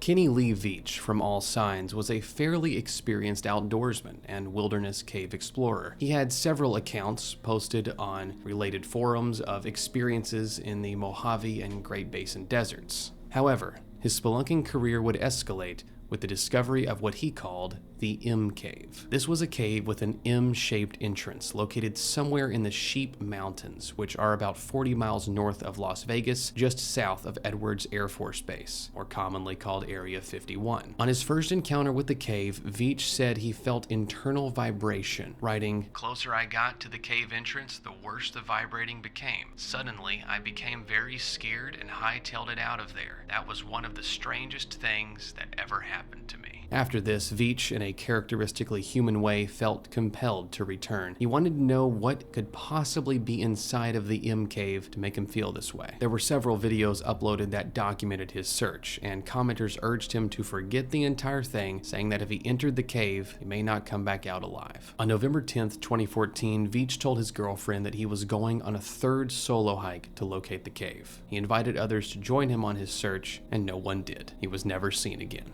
On November 22nd, Red Rock Search and Rescue confirmed to News 3 of Las Vegas that they had located Veach's cell phone close to a vertical mine shaft, but had no trail other than that. It's not clear what Veach's plan actually was on this trip. He hadn't left with enough time to reach the goal area on a day trip, which was about 10 hours over difficult terrain to even enter the area of the cave. He didn't take his video camera, which had been a key component of his documentation process, and leaving his phone 4 hours away from his vehicle seems like an attempt to avoid GPS tracking. A number of theories have been presented explaining Veach's disappearance, but there are 4 that stand out as credible. First is that this was an intentional disappearance. According to reports, Veach was having financial issues. This may have been the perfect opportunity to simply fade into the desert and attempt to start a new life. Second is that he discovered something that the military wanted to keep hidden, and that they either killed or relocated him. While this may be a bit far-fetched, the military has been known to confront explorers and hikers who get too close to the Air Force Base. Third, and I think most likely, it was a simple case of unpreparedness. While Veach was experienced, he was also reckless, drawing criticisms for undertaking difficult trips with insufficient equipment and preparation. Hyperthermia, dehydration, rough terrain, abandoned structures, and even snake bites are all legitimate dangers in desert exploring in this area. Most are avoidable with the right gear. But we already know he didn't have that. The fourth theory has possibly the most credibility because it was presented by the person who probably knew Veach better than anyone: his girlfriend. In a comment on the M Cave hike video, she discusses his struggles with mental health. Veach had a history of severe depression and repeatedly refused medication or professional help. She also believes that he left his phone behind to avoid being tracked, believing that leaving the video camera behind proves he had no intention of finding or documenting the cave, and even reveals that he had quit his job a little over a year before disappearing. In her mind, he was looking for a way out, and the M Cave presented a simple and convenient end. We will probably never know what happened to Kenny Veach in the desert over the days and nights of his disappearance. Did he escape and start a new life? Did he discover something in that cave that cost him his life? Did he succumb to the elements? Or, as his girlfriend believes, was he simply tired of fighting the darkness inside? Next we have the Centrifuge Brain Project. This faux documentary tells the story of a research group studying the effects of centrifugal force on the human brain, using the springboard of merry-go-rounds and similar children's entertainment rides, increasing creative brain activity. It stars Dr. Nick Laslowitz as the director of the Institute of Centrifugal Research, or ICR, who doubts the accepted understanding of physical laws and wants to use these tests to experiment with human endurance as well as brain activity. The ICR initially tried these experiments with a 6 G-force vertical centrifuge in 1977, but the machine ended up self-destructing and they lost a lot of social capital. But they partnered with a company that built amusement park rides to produce a 432-seat centrifuge called the Spherothon in 1982. After relative success, they made the Wedding Cake layered model in 1985. In 91, they shifted focus to an almost 3,000-seat ride called the High Altitude Conveyance, which had a 14-hour ride time. This probably wasn't made as clear as it should have been, and people ended up trapped for days at a time, falling asleep at some point in these 14 hours and missing their exit. This led to the installation of toilets and oxygen masks in 2005. To deal with the boredom of a long ride, the ICR created a smaller ride called the Expander, which gave riders the option to fling their capsules outwards with the press of a button. Dr. Laszlowitz mentions that there was an accident in which they set the expander up too close to a building in its test phase, but did not mention the consequences of this accident. The expander did show increased brain activity though, and the ICR built 1996's Dandelion ride to simulate the motions a fetus experiences in the embryonic stage. 2003 saw another switch in direction with the question, what if riders didn't know where they were going to travel during the experiment? This inquiry path proved effective as subjects reported reevaluating their life choices, personal identities, and overall goals. The final ride shown is 2005's 12-seat 17 G-force Century Ductor swing machine, which is not discussed in much detail, but looks absolutely fatal. Dr. Laszlowitz is shown on rides throughout the documentary, and if we're to assume these are ICR machines, it makes me wonder what the state of his brain must be. I mean, if riders talk about changes in mental function, uncertainty of personal goals, and alteration of values after just one ride, what would many spread out experiences do to someone? Especially if that person has complete control of the projects of the future. For whatever reason, the Iceberg creator has listed Kate Yupp here again, but this time as a channel rather than a specific video. But we've already talked about her, so we're going to move on to why you never became a dancer. White House is an English power electronic music band founded in 1980 that loosely falls into the noise or industrial or just experimental music genres. Their music video, Why You Never Became a Dancer, shows a strangely filtered face speaking to the screen. I won't read all of the lyrics, but some of the opening lines are, "Can I suggest you get while you lie about child groups and park bench flowers and pervert creeps and animal virginity and Polaroid snaps and verbal abuse and bathroom rapes. I don't know how well you can remember your own pointless glue, sniffing adolescence, that fumbling floppy sex in between facts, those pathetic fist fights, all those pathetic petty thefts, and this and that and this and that and this and that and every other Adidas cliche cringe." And that's about the gist of it. Generally, the song captures the struggles and tragedy of a woman in a small town and the ill fates that befall her. While the song itself is incredibly abrasive and likely disturbing to some viewers because of that, the image of the girl used is where things actually get dark. When the video first gained popularity, the internet searched, and Reddit user Lane Campbell discovered an article about the image on a deeply buried message board. This is the unedited face of Riko Takamura, taken by a book about Japanese serial killer Kiyoshi Okubo. Takamura was the 7th of the 8 women Okubo attacked and murdered. The question arises, did the creator of the music video know who Takamura was and was tying her story to the events of the song, or was it just an image chosen at random? It seems too specific to be by chance, but the choice of using the victim of a serial killer and as a filtered talking head is not one most people would make. Next we have Yelling Creature. This is a 6-second video of a distorted face saying the word no several times. It was posted by Rob Herman in 2006 and is actually just his face stretched over a picture of a clay model of a human head. There's no backstory to speak of here. It was just an odd video made for the sake of being odd. One commenter points out that if you saw this as a child with no knowledge of CGI, it would haunt you for the rest of your life. Knowing what we do, it leans more toward comical than disturbing to me though. Next we have Paria Pipeline. In 2022, 5 divers were removing an inflatable plug in an oil pipeline pipe to do maintenance. 4 of them were working in a hyperbaric chamber, and a 5th arrived with a wrench needed for part of the process. One of the divers deflated the plug, placed over a 30-inch riser, and a sudden change in pressure was triggered. This pulled all 5 divers down into the oil pipe system in a whirlpool of water. The only video evidence that remains is from a GoPro worn by one of the divers. Audio has been pulled from the camera and was used in the investigation, but no footage exists beyond this point, as the following days and nights were spent in absolute darkness. The only survivor of the event, Christopher Boudreaux, managed to crawl back to the surface of the riser over the course of 3 hours and began banging on the pipe for help. Once Boudreaux was recovered, he was able to lay out the situation below for the rescue crew. However, the following rescue attempts were fruitless and half-hearted at best. Make no mistake, this was not due to the members of the rescue team themselves. This was due to the Perea Fuel Trading Company. The greatest fear of a company like this is litigation, and they knew that workers cannot sue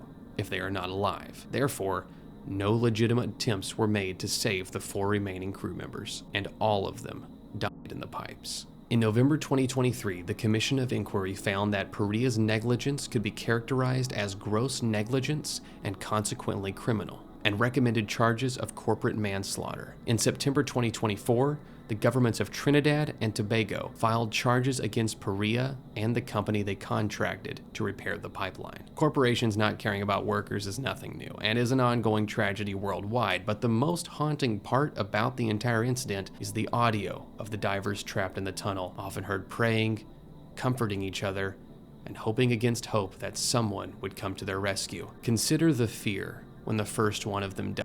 If they were still aware enough to know what was happening, what would the reaction be when the first voice stopped replying, and then the second, and third, until the only sound was your own fading breath in an ocean of silence? Next, we have Petscop.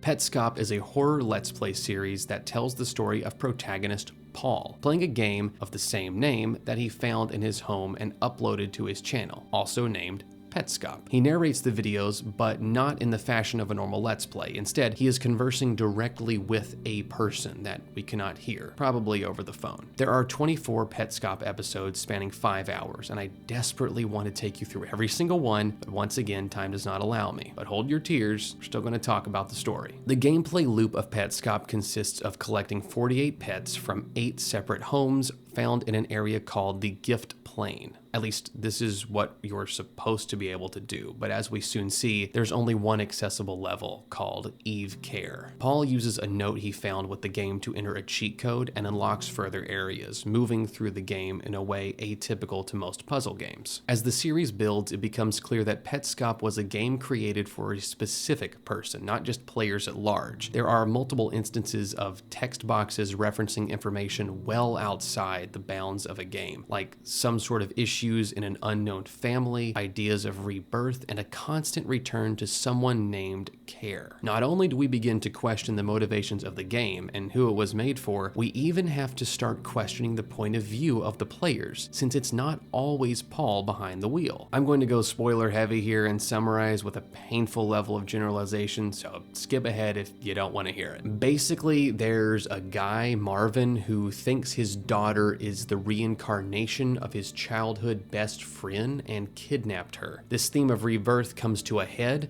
when they try to reincarnate one girl into another, and then Paul and Marvin go around Petscop trying to rebirth Marvin's daughter, Care. Eventually, Paul catches on that these are also real-life locations as well as in the game, and decides to actually visit one of them, and my god, I want to make a video about this. Overall, Petscop is an incredible horror series, but complex to a point that I can't cover it fully here. So let me know down below if I should just make something stand alone about it. Next, we have Agamemnon Counterpart.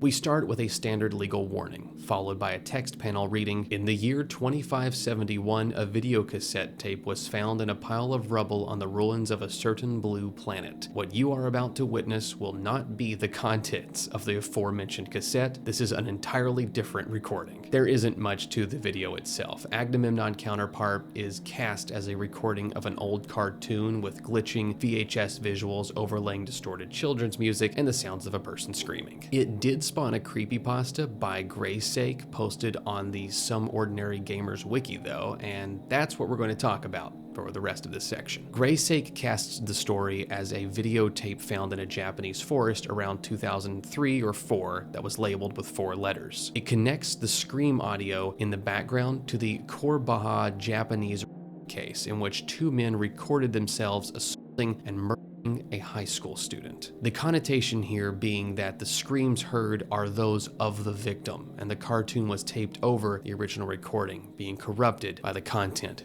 it was meant to cover. Next we have Marble Hornets.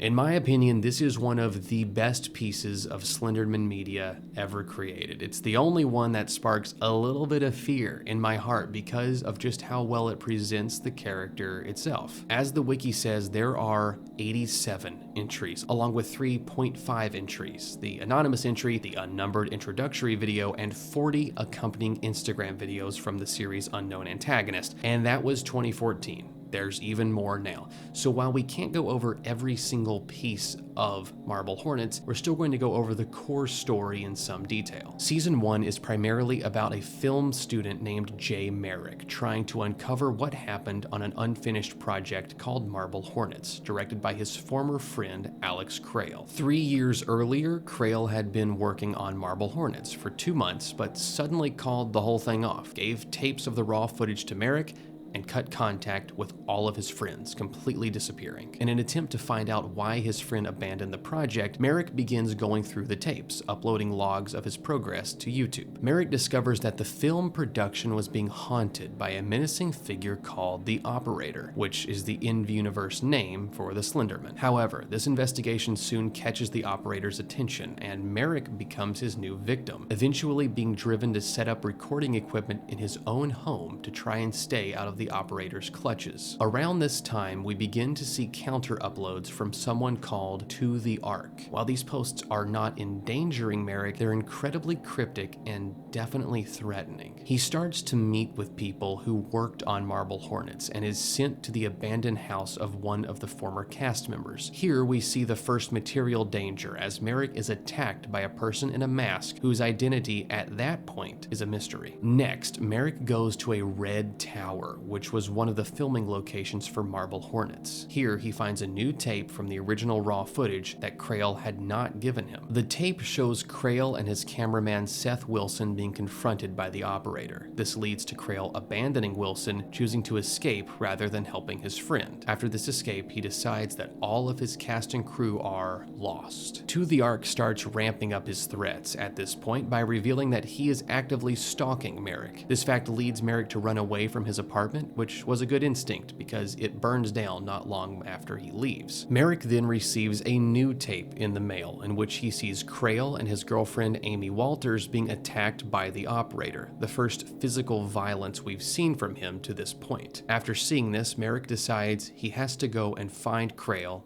and Season 1 ends. Season 2 begins 7 months later as Merrick wakes up in a strange hotel room with no memory of how he got there. He meets a strange woman who also has no idea how she got there and almost immediately disappears. However, Merrick finds a safe with a hard drive inside containing his own record of what happened over the preceding 7 months. With this, he begins investigating a new collection of footage. Turns out Jay Merrick had successfully found Alex Crail and had begun working with him to find his missing girlfriend Amy. It also turns out that the masked figure from the abandoned house was Tim Wright, a member of the original cast who was cooperating with a new mystery character that also obscures their face to kill Crail. I kind of regret calling people by their last names at this point because I feel like it's making it more convoluted. It works well with true crime stuff, but in this kind of story, I think we'll just go with first names from here on out. The mental state of Alex has been in decline since the events of the Marble Hornets filming, and he's become incredibly paranoid. Now he sees the Operator everywhere and suspects that everyone is one of his agents, including Jay. This is not just passive either. Alex straight up murders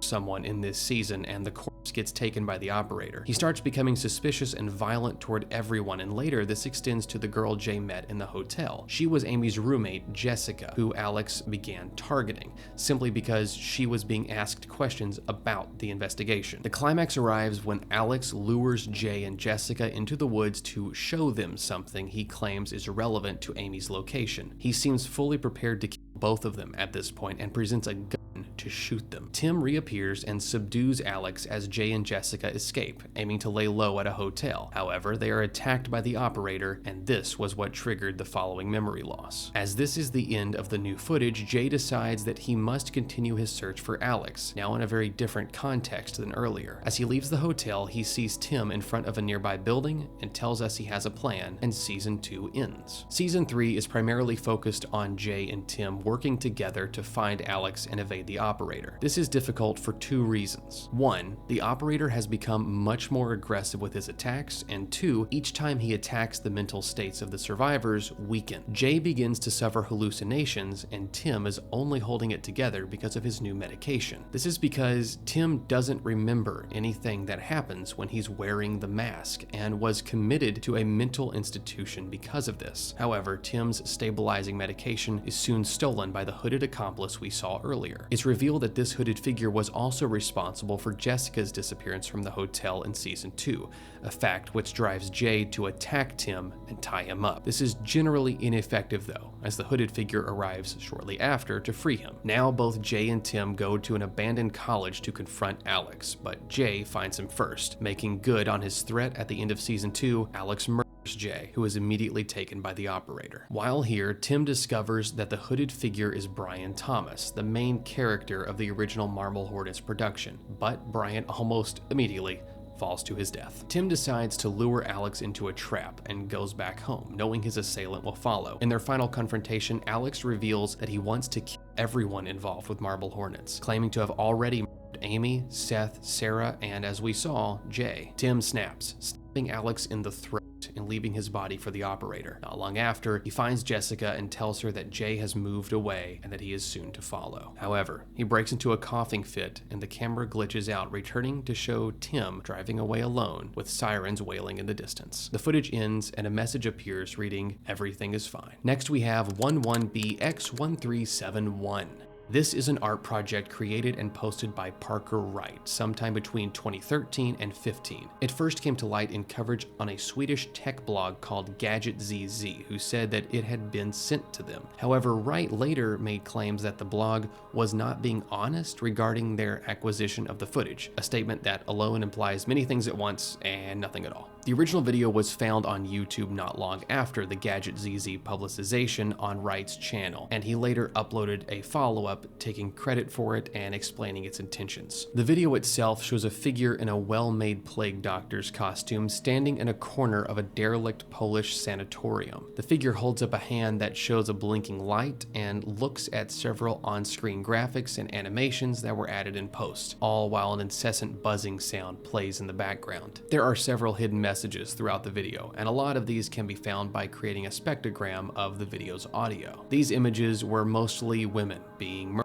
or tortured from the movies The Bunny Game and Slasher, as well as depicting victims of the Boston Strangler. The menu audio of the original DVD contained the message, "You have less than 1 year," and the triangle to square code found within the video says, "To attack or target men."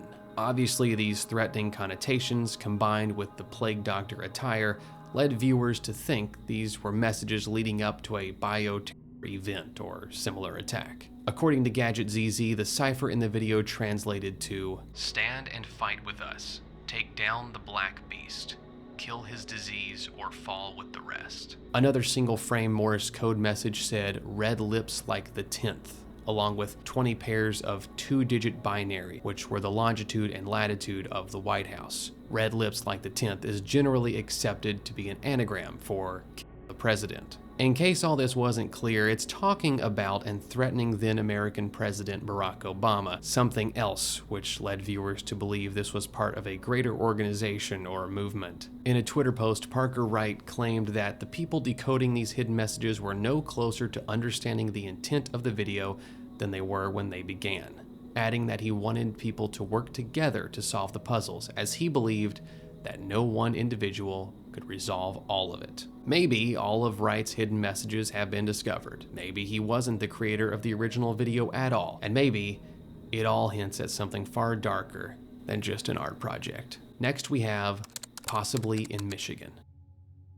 Shot in 1983, this is a musical horror film directed and written by Cecilia Condit, and the music is by Karen Skladany. That's a tough one. Skladany, who plays Janice, one of the two main characters. In the musical intro, we meet Sharon and Arthur, the latter of which is described as a cannibal by the song. Before long, we meet Janice, and a narrator tells us that both she and Sharon attracted violent men and have a way of making the violence seem like the man's idea. They are there to shop for perfume, and Arthur is there to watch and follow them, as they all share an interest in violence and perfume. As the women try different perfumes, they discuss Janice's Aunt Kate, who put her poodle in a microwave to dry it off but ended up making it explode. Both aunt and dog were later found dead, but they and Arthur agree that she probably wasn't that crazy. Janice decides to buy her favorite perfume and they both leave. But throughout all of this, we're shown somewhat discomforting footage of sliced meat, buildings being demolished, and a room on fire. They notice that Arthur is following them and leave, but the song implies that Sharon used to have a relationship with him, or at least someone similar, describing an ex who used to eat his women friends. The song also asks how people turn into strange ones, and if it's up to the singer to turn them into dead ones. Arthur follows them home, of course, and we start to learn more about him. Arthur longs for the scent of home and has gone through so many masks in the pursuit of this scent that he's forgotten which one is actually his face. However, he believes that if he can just kiss Sharon, he will be transformed into the man she wants and turn from a frog to a prince. Operating on this urge, he breaks into Sharon's home and attacks her. Tables are turned a bit when Janice comes in, shoots and kills Arthur, and the two women engage in a bit of cannibalism themselves before disposing of Arthur's remains in several trash bags. An interesting piece of lore is that the director, Cecilia Condit, plays Arthur in all of the scenes in which he appears masked. This is part of what Condit called the Jill Sands trilogy, which consists of 3 similar films starring actress Jill Sands called Beneath the Skin, Possibly in Michigan, and Not a Jealous Bone. It looks like the opening line of the short film was more accurate than it seemed when it said that both women had a taste for violence all their own. And with that, we finish Tier 2 of the disturbing YouTube video Iceberg. We begin Tier 3 with 11444. This is a video shot using a handheld video camera, showing a snowy farm and men speaking what sounds like Russian. They go into a livestock pen and retrieve a pig, which they proceed to hold down in the snow and cut its throat. The pig, screaming in fear and pain, slowly expires on the ground. As the comments point out, this is the worst way possible to dispatch an animal. Even if we ignore the existence of firearms, it's far easier and just more humane to do this with the animal unconscious. This is what a real disturbing YouTube video looks like, and what a lot of the scripted ones are trying to capture. Simple, emotionless cruelty, and no context offered, just blood turning the snow from white to red. Next we have Dwayne Weston's death. Dwayne Weston was an experienced skydiver and base jumper who attempted to fly over the Royal Gorge Bridge in Colorado on October 5th, 2003. Weston was supposed to go over the bridge using a wingsuit, and another skydiver named Jen Corliss was supposed to go under it. Before they jumped, he told Corliss, "Just remember, whatever happens, happens." Weston miscalculated either his distance from the bridge or the wind direction, or possibly both, and failed to clear the far side of the gorge bridge. He struck a railing at about 120 miles per hour, which severed one of his legs on impact. While his parachute did open afterward, Weston landed on a rock face 300 feet from the bottom of the gorge and bled to death before help was able to reach him. The footage shows not only the impact from multiple angles, it also shows that he bent the metal railing he struck, emphasizing the sheer force of the blow. Next we have Robert Helpman. Every video on this channel is under a minute long. None of them contain any meaningful words, and all are shot in 4:3 ratio black and white. Over the course of 10 videos, originally 12, but 2 were removed, an unknown man documents the life of Daisy, a human figure wrapped in black trash bags. Daisy is documented doing all sorts of innocent things, like sleeping, feeding birds, and playing hide and seek. The channel's final and most viewed video, entitled Daisy Leaves, shows the figure by a door and then gone with the door open. At the end of the video, a masked man can be seen standing inside the doorway, looking out. During transition moments, random words appear on screen, and these can be compiled into a poem called The Gay Lady. There was a lady all skin and bone, sure such a lady was never known. It happened upon a certain day this lady went to church to pray. When she came to the church stile, there she did rest a little while. When she came to the churchyard, there the bells so loud she heard. When she came to the church door, she stopped to rest a little more. When she came to the church within, the parson prayed 'gainst pride and sin. On looking up, on looking down, she saw a dead man on the ground. And from his nose unto his chin, the worms crawled out, the worms crawled in. Then she unto the parson said, Shall I be so when I am dead? Oh yes, the parson said, You will be so when you are dead. Here the lady screams. Next we have 112 Dirtbag. The disappearance of Maura Murray is a pillar of internet true crime investigation and was called the first crime mystery of the social media age by the Oxygen Network. Murray was a nursing student from New Hampshire who was about to complete her junior year when she emailed her professors and work supervisor saying that she would be absent for a week following a death in her family. She then left the University of Massachusetts Amherst campus en route to New Hampshire. The next time she was seen was February 9th, 2004, at the site of her crashed car on a sharp corner of Route 112, a highway near her home. A passing driver stopped to see if she was all right or needed help, but Murray refused, saying that she had already contacted roadside assistance and they were on the way. The driver called police after arriving home, but when they arrived, they found only the crashed car.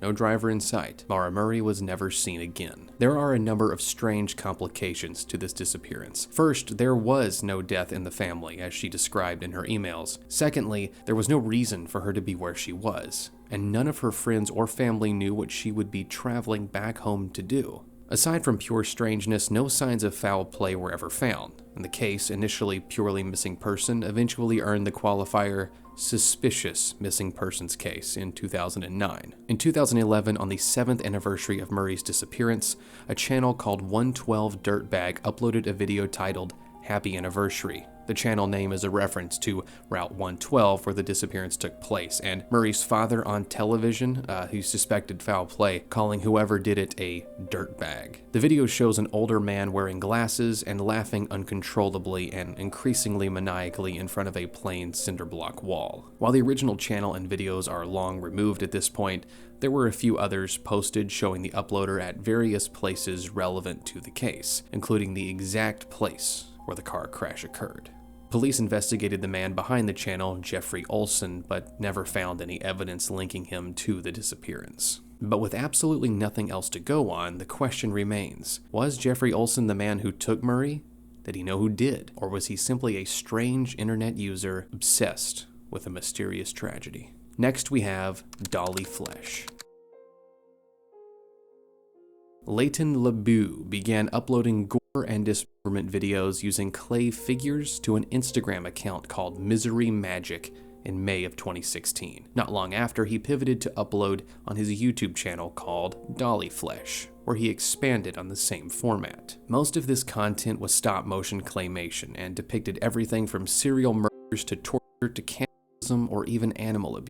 Keep that last one in mind because it'll be important later. One of his most reappearing characters was Itchy the Clown, a killer clown patterned after John Wayne Gacy. Sometimes LeBeau would make live action videos in which he would star, still using claymation effects. Like in one, he gave himself lactating clay breasts for, I guess, artistic reasons. Up to this point, he could just be considered another peculiar animation channel. Sure, things were a little weird, but as we've seen over the course of the two previous tiers of this iceberg, that doesn't really mean anything. Things would take a turn, though, on May 6th, 2019. LeBeau wrote a tweet discussing his interest in buying pet hamsters. 8 days later, he posted a vlog to YouTube showing him playing with 3 hamsters on his bed, and things looked pretty normal. The next day, he posted a slightly different video in which he employed various methods of torture to each of them, all climaxing in death. with. I would go through the list of things he did, but it would have to be so heavily censored, there's really no reason. The video got removed almost as soon as it was posted, and a number of fans contacted authorities. But this wasn't out of nowhere. There had been several red flags. Lebu made a number of posts across his accounts describing frustration with his virginity and clay depictions of himself murdering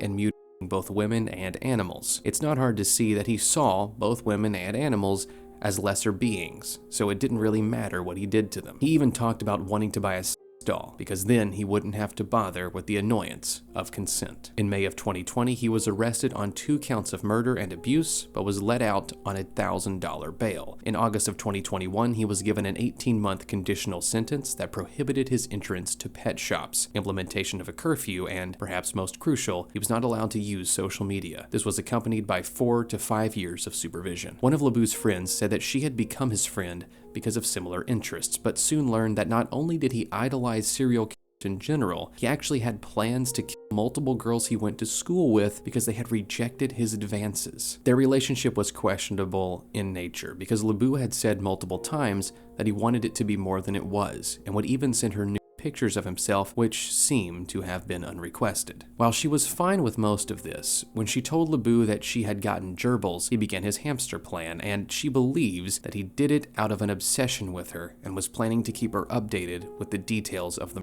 murder. After seeing the video, she contacted police. In court, Lebu showed no remorse, simply saying that he did what he did because he was bored, and the animals' suffering entertained him. Hopefully this is a turning point in his life, and maybe led to treatment of some sort. Otherwise, I have a feeling this is not the last time we will be seeing Leighton Lebu in court. Next we have Streamer Stays Awake for 11 Days.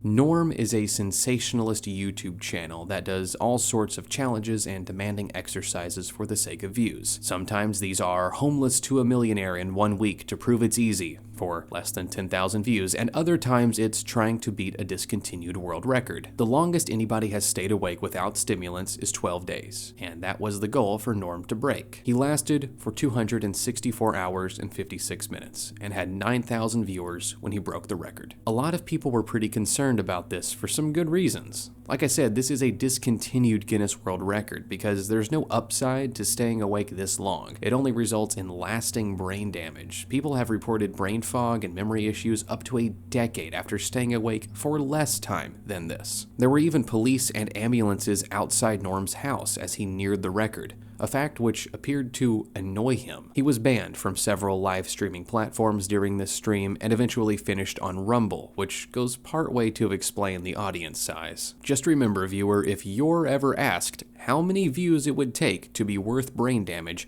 it better be more than 9,000. Next we have Paris Catacombs Lost Man. In 2000, ABC's Scariest Places on Earth special showed video camera footage of the inside of the Paris catacombs. According to host and self-acclaimed catacombs expert Francis Freeland, this tape was given to him and he believes it to be from the early 90s. There are a lot of cuts in the video, but it shows the first-person perspective of a man running through the Paris catacombs. He starts out reasonably calm, but as his walking trip progresses, he becomes increasingly panicked and discombobulated.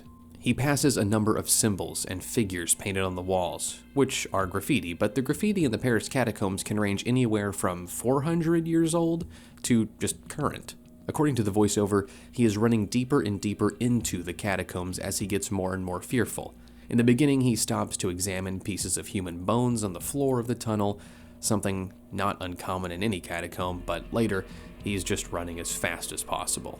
Finally, he drops the camera beside a puddle and is seen splashing away as the footage ends. There are a few plausible causes for the behavior of the man in the video. First, panic over being lost is usually what causes people to become more lost or worsen their lost condition from the start, whether it's in catacombs or mountains. His mental state could also be deteriorating as a result of lack of warmth and oxygen, both of which are not uncommon beyond a certain depth of sub-Parisian tunnel. As far as legitimacy goes, most in the catacomb exploration community regard it as a fake. Some older members say that they even think they knew the person who made the footage, but everyone is dubious about the possibility of this man's being completely overlooked by both police and explorers for so long. While there are fully unknown areas of the catacombs, this video was clearly not taken in one of them. Even if you ignore all of this, consider how the camera and videotape could have possibly survived in a wet environment long enough to be found and broadcast on ABC. However, the possibility remains that this could be the final recorded evidence of a real person's life, someone whose mind could not handle the depths of the catacombs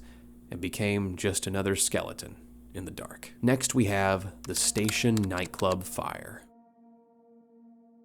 On a cold February evening in 2003, the band Great White was in concert at the Station nightclub in West Warwick, Rhode Island. The performance was going very well. The club had high numbers, the music sounded great, and everyone was enjoying themselves. But everything changed when one of the pyrotechnic jets made contact with the acoustic foam surrounding the stage. While there are some flame-retardant foam paneling brands, the vast majority are made of incredibly flammable materials like polyurethane. This meant that within seconds of the first spark, the entire ceiling over the stage was an inferno. The fire spread very quickly, taking to the walls and load-bearing beams of the structure. Like I said earlier, the club was very crowded, and this made evacuation a slow and lethal process. In the end, the fire claimed 100 lives, and 230 more sustained injuries. Following the fire, many civil and criminal cases were filed against the management of Great White. The band's manager, Daniel Bischel, the man who had personally ignited the pyrotechnics,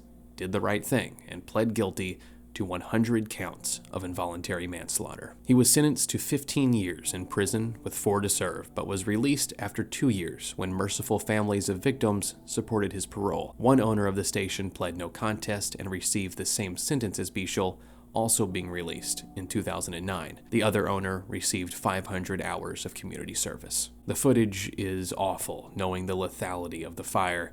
The fear and desperation is evident on every face in the stampeding crowd. Next, we have Saudi Arabian soccer player killed by angel of death.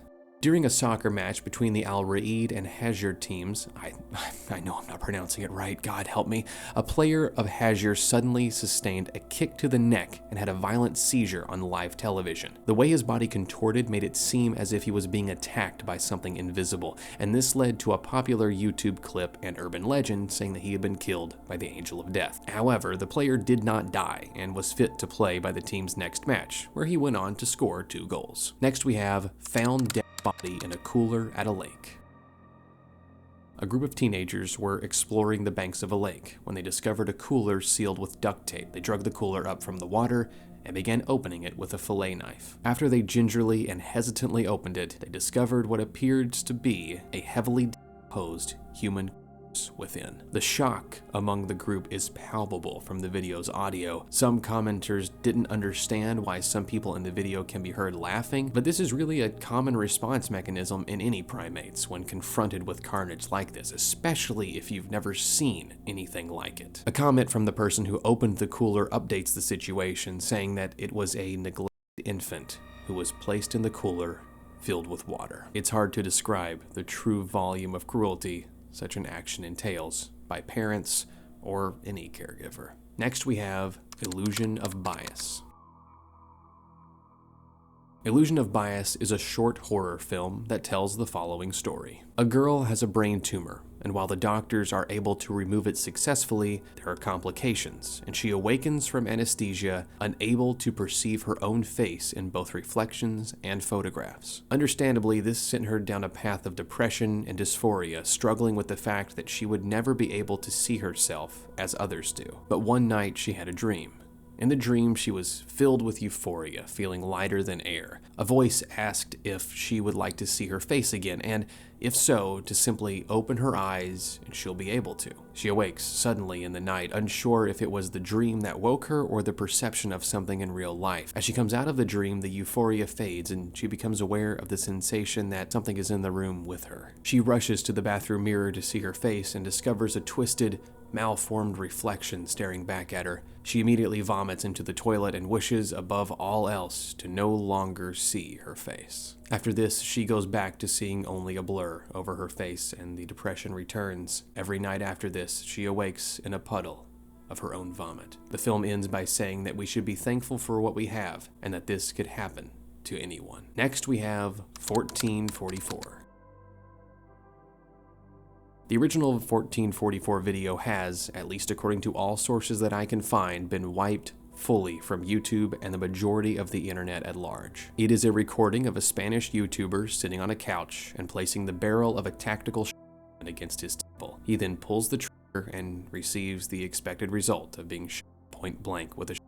Supposedly, the video was uploaded later by one of his friends as some sort of strange joke. Some sources claim that it was on YouTube Live and stayed up for 2 days, gaining thousands of views before eventually being taken down. While it's hard to be sure, the video seems to be completely real, and it's believed that the man in the video truly did die on camera. Next we have dolphin muzzle.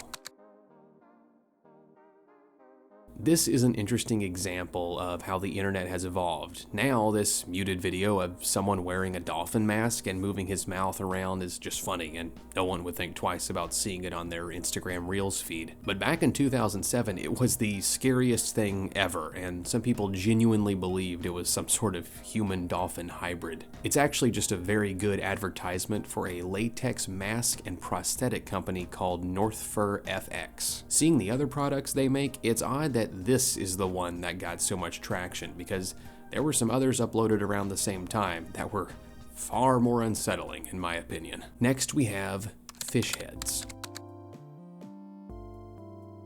It's odd seeing this video on the list because Barnes & Barnes Fish Heads was one of my favorite songs at about age 9. It shows a man going to a market to buy the severed head of a fish, and then he goes on to discuss the things that they can and cannot do. For instance, fish heads cannot play baseball, are not very much fun at a tea party, and struggle to order coffee. However, he explains that they are very good in soup, and we see him making and serving fish head soup repeatedly. The most disturbing thing about this are the masked people seen on a beach and walking down a balcony, mostly because the VHS camera style makes their eyes gleam white, like they're more in focus than the rest of the scene. Next we have Clem Schultz tornado footage. When Clarence Schultz learned that a tornado was approaching his Fairdale, Illinois neighborhood, he decided neither to evacuate nor to take cover. Instead, he got to a clear vantage point and recorded the approaching conical cloud on a handheld video camera. The spectrum used to measure tornado intensity and scale is called the Enhanced Fujita, or EF scale. It ranges all the way from EF0 to EF5, and the one seen in Schultz's video is an EF4. So it's technically possible for him to be in more danger than he was, but just barely. At first, the storm is some distance away, as they usually are, but it quickly approaches, darkening the sky and devouring everything in its path. Pieces begin to fly off Schultz's home as it nears, and at the 1 minute and 52-second mark, the house across the street is completely dismantled. A few seconds later, the telephone pole in front of it is torn from the ground, and the footage goes black, leaving only the sounds of absolute destruction. The volume of the wind and the cameraman's shaky breathing drive home the fear of a storm on this scale. From everything I can find, Schultz survived the storm, but it's hard to see how from his own footage. Next we have My Sister.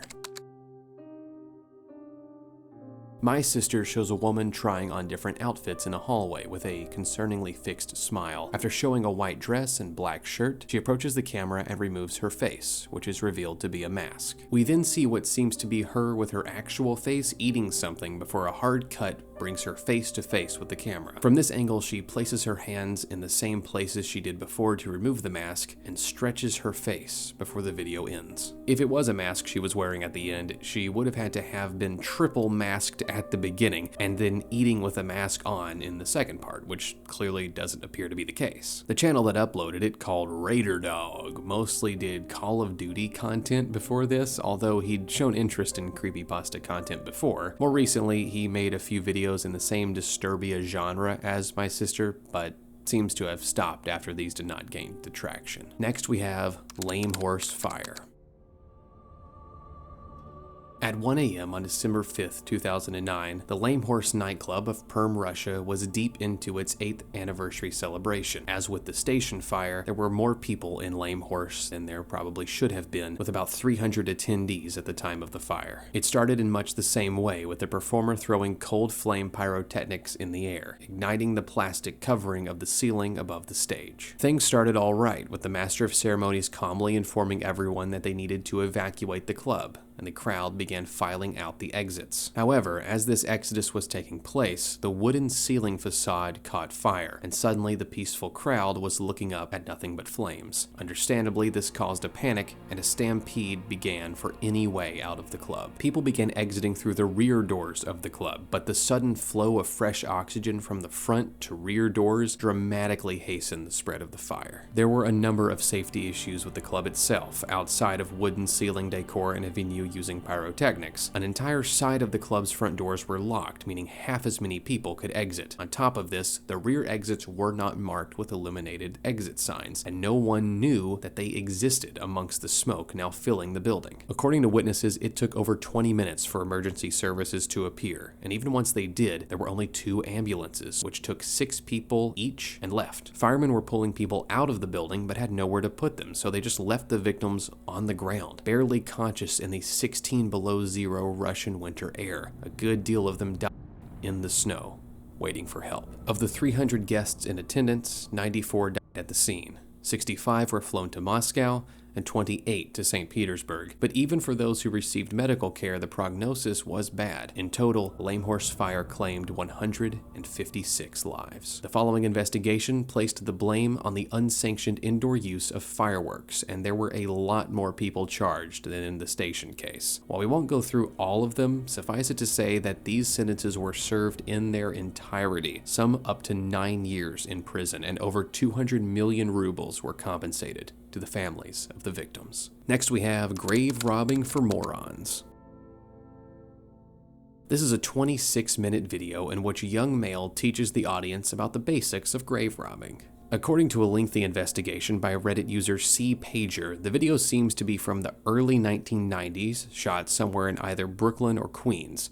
It first appeared on the internet in April of 2003 on a shocking VHS Videos website. The most viewed version of the video was posted to YouTube in 2014, but according to Pager, it excludes an inconsequential few seconds of the original VHS. There are a lot of theories as to the identity of the person in the video, some saying it was a person called Screws that died before YouTube was even around. Other theories present individuals with criminal histories of grave robbing, but most are either visually dissimilar or too old to be accurate. Another popular perspective is that the video is fake, produced as a part of a DVD called Ensuring Your Place in Hell Part 1, which featured grave robbing for morons alongside 3 others, called Mortuary for the Dead, Cooking with Hut Botko, and Exploding Varmints. These videos are otherwise unconnected, and 2 of them can be fully debunked as performance art. This DVD was also released in 2007, so the old VHS side entry would have to be fully inaccurate or altered for this to be true. Overall, we will probably never know if this is a real video, if the person in the video actually participated in grave robbing, or if it is, as Pager believes,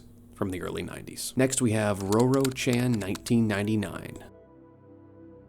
Roro-chan was a Japanese live streamer who began making content in 2012. Her live streams are now lost to the internet, but they seem to have included innocent things like singing and playing the piano, and some more concerning things like sitting on ledges of tall buildings and even running into traffic. These live streams took place on 2 websites. One was FC2 Live, which has a less than stellar reputation for broadcasting pirated anime and adult materials. The other was Nico Nico, which is much more reputable and, at the time, had a fairly good sized user base. The information that we have about Roro comes mostly from her streams and her Twitter account. Even though she only used Twitter for about a month and seems to have made it to promote her live streams, she began using it as a digital diary of sorts, making about 25 tweets a day. Through these tweets, we can see that Roro has mental health issues and struggled with depression, loneliness, and maybe more serious things like paranoia or bipolar disorder. On one of her streams, she can also be seen having what looks to be a panic attack. We learn that Roro is not supposed to be live streaming, and not only do her parents not know about it, but she states that they would be ashamed if they found out.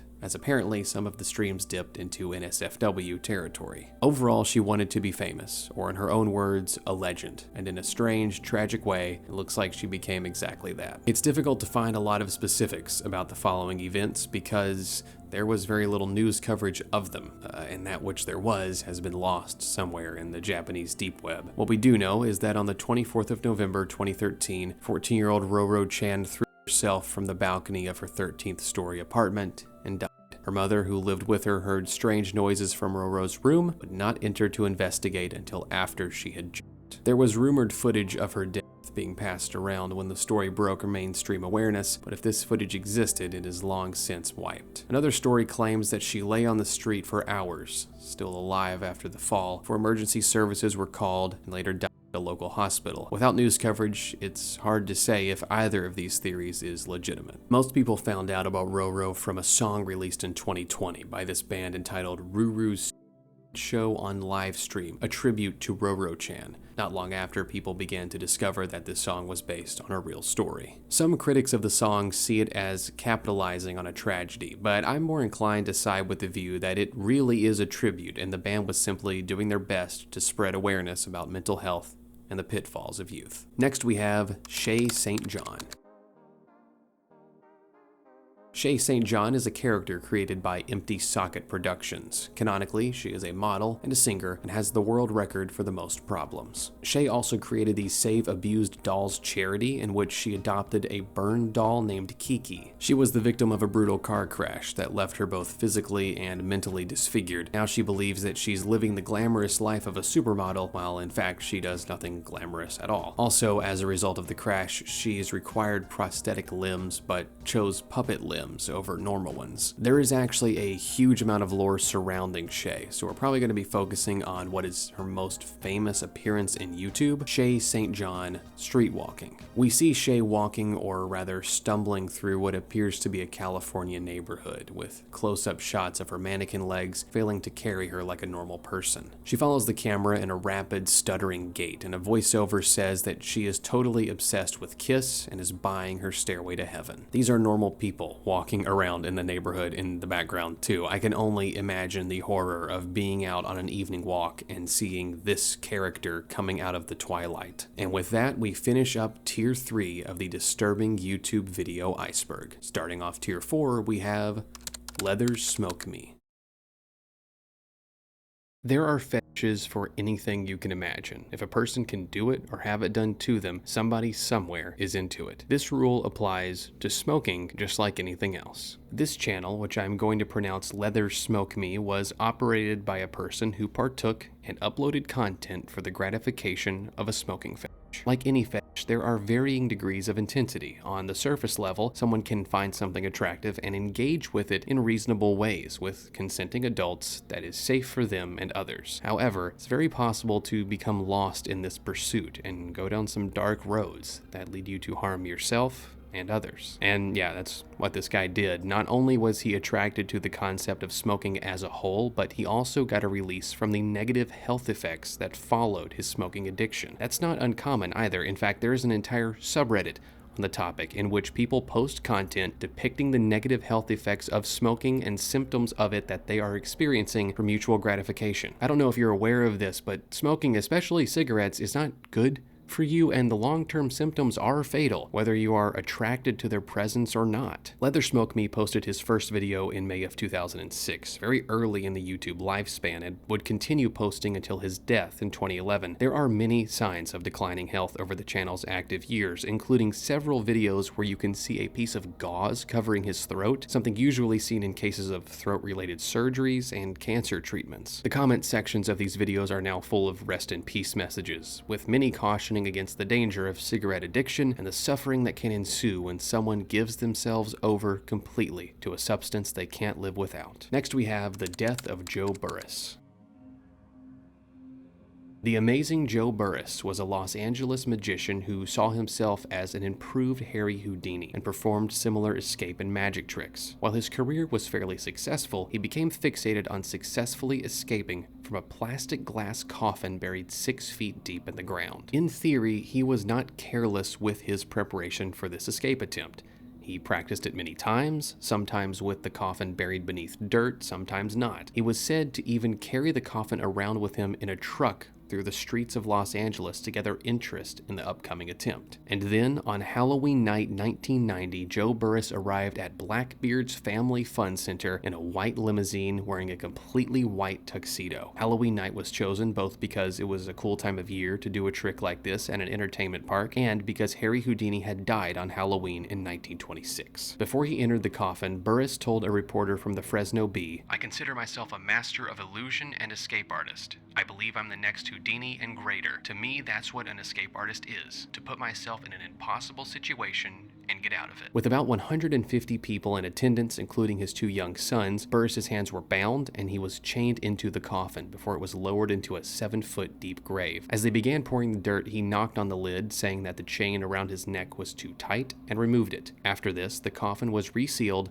and covered with 3 feet of dirt and 3 feet of concrete. This is why I said his preparations were only careful in theory, because while he had practiced multiple times with dirt, this was the first time he would attempt the trick with a mixture of dirt and concrete. Again, Houdini had done it with dirt, and like he said to the reporter, he wanted to be better. Concrete, unfortunately, is much heavier than dirt, and the moment the truck pulled away from pouring it, the surface of the grave dropped what witnesses estimated was about 2 feet as they heard the plastic glass coffin shatter. Getting Burris out was no easy process, and by the time emergency personnel were able to reach him, he was unresponsive and pronounced dead at the scene. Being a good performer means knowing your limits, and Burris's overestimation of his abilities paired with a lack of equipment testing beforehand meant that the stunt that was supposed to launch him into a career of magician fame left his children without a father. Next we have Can't Sleep, Clown Will Eat Me. Once again, I'm not sure why this is all the way in tier 4. But it is, so I'm going to talk about it. In the 10th episode of the 4th season of The Simpsons, called Lisa's First Word, Bart is having trouble sleeping, so Homer gives him a clown bed so he can laugh himself to sleep. The clown bed is not terribly comforting though, and Bart is soon downstairs, sitting on the floor in front of the couch, repeating the phrase, "Can't sleep, clown will eat me." The audio of that repeated phrase got paired with an image of a hyper-realistic Bart staring blankly at the camera as his mouth moves slightly and his eyes look around nervously. There's also a screamer version of this video in which edited images and red screens start appearing around the 17-second mark, but these do little to add an element of horror. With the capabilities of AI and animation software these days, this video doesn't hit the same as when it was posted in 2007. It's still weird, but the website watermark in the upper corner and a general lack of depth make it difficult to find this unsettling before it's just funny. Next we have Laughing Sailor. From Christmas Day 2008, Laughing Sailor depicts 5 mannequins of women wearing sailor costumes moving on robotic pedestals while a compressed laughing audio plays in the background. Perhaps the oddest thing about this video is that it's not in a studio or any sort of themed space. In fact, it just looks like a regular suburban house, complete with patio furniture outside. While the previous video is absolutely what's referenced on the original Iceberg, I also found this Laughing Sailor from a place called Elephant House Auctions. It kind of sounds like the audio from the other video, maybe the layered version of this one's laughter. And this one is actually kind of creepy. Just imagine finding this in your uncle's garage and it starts doing this shit when you get too close. Next we have Septic 5. This one is a pretty rough watch. We see a man wearing a GIMP mask setting up his camera in a sewage tank before putting on a glove. He then proceeds to submerge himself completely in the sewage, rubbing it over his face after resurfacing. The title Septic 5 indicates septics 1 through 4, and while not on YouTube, there is another video of what seems to be the same guy on the website Documenting Reality. The mask calls into question who is the man in Septic 5, a question that many people Googled, and when they did, they would come across a man named Rocco Bot from the channel Mega64. However, Bot has since denied these claims, saying that he has no idea why Google populates this result, and that he is not, in fact, a septic enjoyer. The most likely candidate is Gary Moody, a man from Maine who was arrested in New Hampshire for hiding below a women's outhouse in a public park. According to Moody, he was changing clothes in the women's bathroom because the men's was full, and he dropped his wedding ring down the toilet, falling in when he attempted to retrieve it. There was no wedding ring found by park authorities. A little later, a 9-year-old boy was waiting to use a similar bathroom in Portland when he saw the toilet partially disassembled and a man appeared from below it, covered in the content of the outhouse sewage collection tank. This time, Moody said that he was using his shirt to cover the seat and it fell in. In an interview with police, he later admitted that he's done this many times and was just never caught. And while Moody is the most likely suspect, there just isn't a lot of connecting evidence, especially when we see the Craigslist post. This post shows a guy with the same outfit and similar setup to Septic 5 with the caption, "Some might judge me for this, but it's what I enjoy. I will pay you $150 an hour to bring my equipment in and gain access to your septic tank. I then have my associate close the tank before I have set up my tripod and camera. Believe it or not, it's a great place to reflect." The motivations of this seem to be very different from Moody's. Moody was a peeping Tom. Part of his whole thing was people actively using the bathroom above him, but Septic Man is just in it for the love of the game. It is very possible that the actual Septic Man is no longer even alive, as a comment from not long after the original video supports. There are a lot of bacteria in this much feces that would leave him at best with flu-like symptoms, and worse, could get into his bloodstream and overload his immune system, leading to sepsis. The identity of Septic Man will probably never be known, and the knowledge that he may have died from the Septic 5 video lends the whole thing a darker shade of brown. Next we have guy eaten by a pack of lions. In 1975, Pitt Dernitz was on a wildlife viewing trip with his family and other tourists. When the vehicles were stopped and watching a group of lions, Dernitz decided to get out of his car with a video camera for a closer shot of the lions. However, a lioness that he did not see appears from behind and attacks him. As he fails to fend it off, the rest of the pride joins the attack, and they tear him completely apart. Something that people don't think about is that animals don't kill something before they begin eating it. Instead, they immediately begin to consume their prey before it has a chance to get away, regardless of its status. Because of this, Dernitz continues a futile struggle against the lions for multiple minutes before his eventual death. Definitely the worst part of this is that his family had to watch from their vehicle, unable to do anything to save him. Another reminder that wild animals are not our friends, and nature will consume what it wants to consume, with no more pity than those farmers felt for the pig we saw in the last tier. Next we have She's Still Sleeping. Timothy Birmingham is a lifestyle vlogger who does things like food reviews, sports recaps, and just general coverage of his daily life. However, one of his uploads, now removed from YouTube, documents something uniquely dark. Everything starts normally with Tim greeting the viewers and walking around his home, saying that his significant other Penny is still asleep at noon, which is unusual as she normally begins her day early in the morning hours. We see a brief shot of Penny lying in bed before Tim quietly returns to his vlog, doing his best not to wake her. He later realizes that Penny is not sleeping at all and had passed away at some point in the night. Tim recounts in later videos that there were no indications leading up to Penny's death and that her behavior had been normal the evening and night before. There was ample criticism at leaving the She's Still Sleeping video on his channel, but Tim saw it as a way to remember his lost partner. These days, Tim is still making videos with over 100,000 subscribers, and while She's Still Sleeping is no longer on his channel, he still posts memorial videos for his beloved Penny a few times a year. Next we have Texas Church live stream.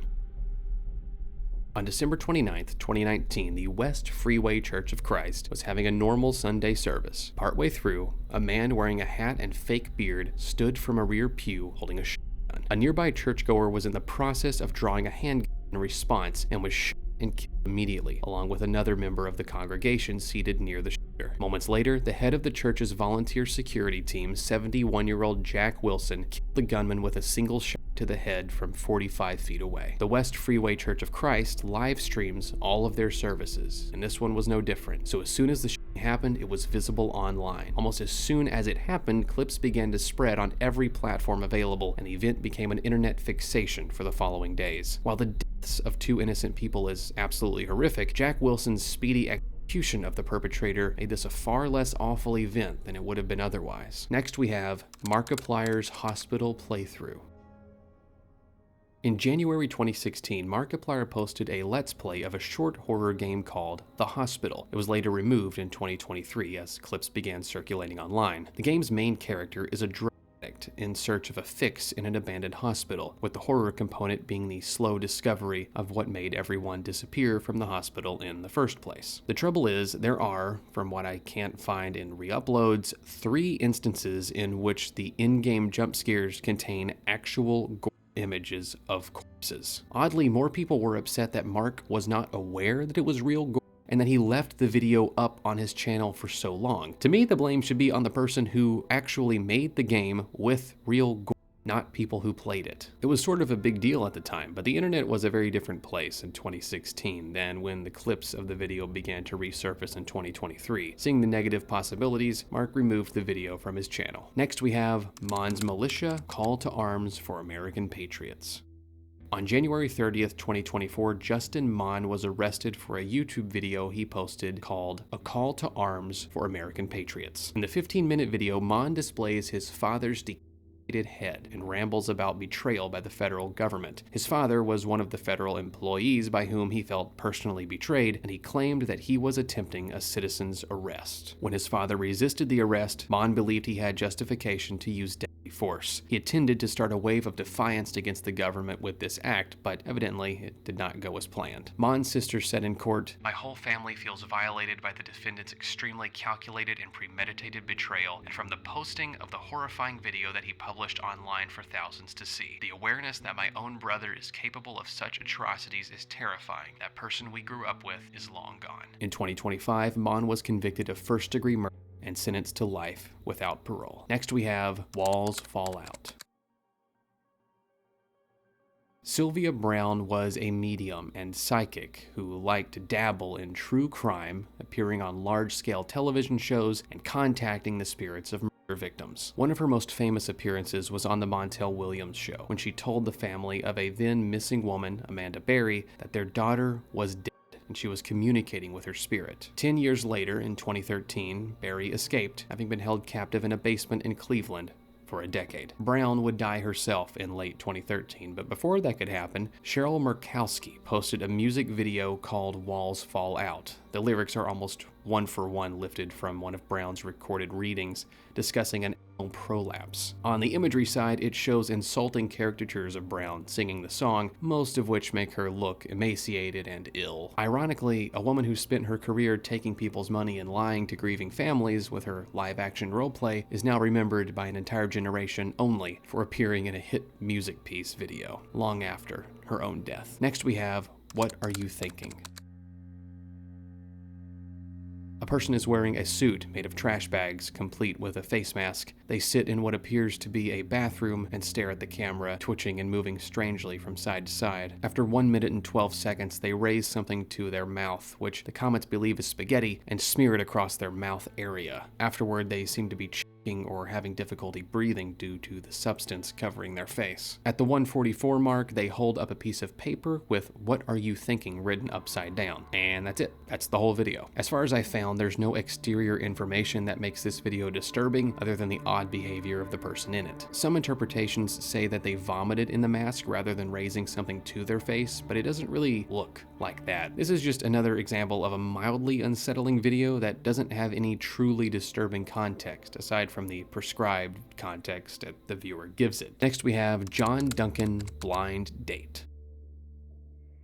John Duncan is an American performance artist who works primarily with shortwave radio and audio to create what I would call unsettling pictures of uncomfortable realities. In 1980, Duncan's reflections on the learned violence of his own sexuality led him to get a vasectomy, but he said that wasn't enough, and he wanted to have his last potent seed spent in a dead body. He was thrown out of several sex shops in this pursuit, but was eventually set up with a mortician's assistant in a Mexican border town. Duncan was given a phone number and checked into a motel. He called the number and was taken to the mortician's storage area, where he paid $80 for 1 hour with a corpse. The mortician's assistant took his money and locked the door, leaving Duncan alone in a room with the complete of a woman in her 30s covered in a white sheet. There are no pictures or video of this event, but there is an audio recording of the entire thing. And yes, over the course of the 15-minute recording, Duncan has to completion with the cadaver. According to his own writing afterward, this was done as an act of self-torture in response to a general situation created by social conditions. The mental suffering brought about by this act was intense, and he says that the shame in the aftermath, along with the disgust of the act itself, fundamentally altered how he views life and morality. He believes that by doing this, he has made any recreation of this degree of self as a creative act fully unnecessary for anyone else. The reception to Blind Dake's exhibition in Los Angeles was understandably fraught with shock, even among the performance art community. Not only was this act illegal, it was horrifying in its explicitity and gravity. The audio is fairly low quality, but knowing what it is, you can definitely hear what's being done. While this may not qualify as a video in its medium, it is one of the most disturbing listens I've had over the course of this Iceberg. Next we have Coupled in Dam.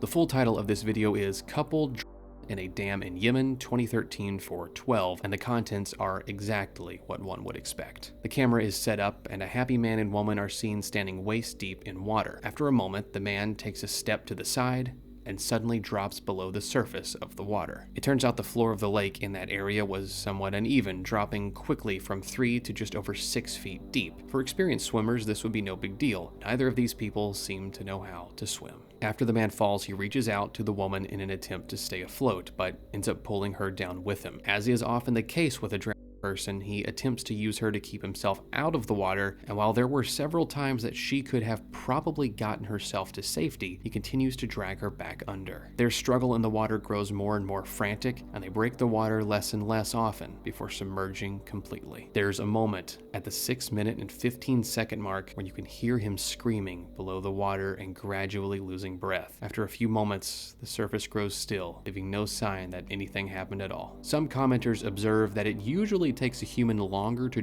drown than this, and that there are times when it sounds like there's someone moving the camera around as the couple is struggling in the water. If it is fake, it's a very convincing performance. Aside from just not knowing how to swim and going into dangerously deep water, there are a number of possible causes for this. Maybe there was an undercurrent or other disturbance under the surface of the water that made it impossible to escape, although the surface appears too calm for that. It's also not unheard of for people to discover quicksand in lake beds and gradually sink into it as their struggle for oxygen escalates. If this video is real, it's another example of an innocent situation escalating almost immediately into a fully preventable tragedy, something that we are well familiar with at this point in the iceberg. Next we have the old tape.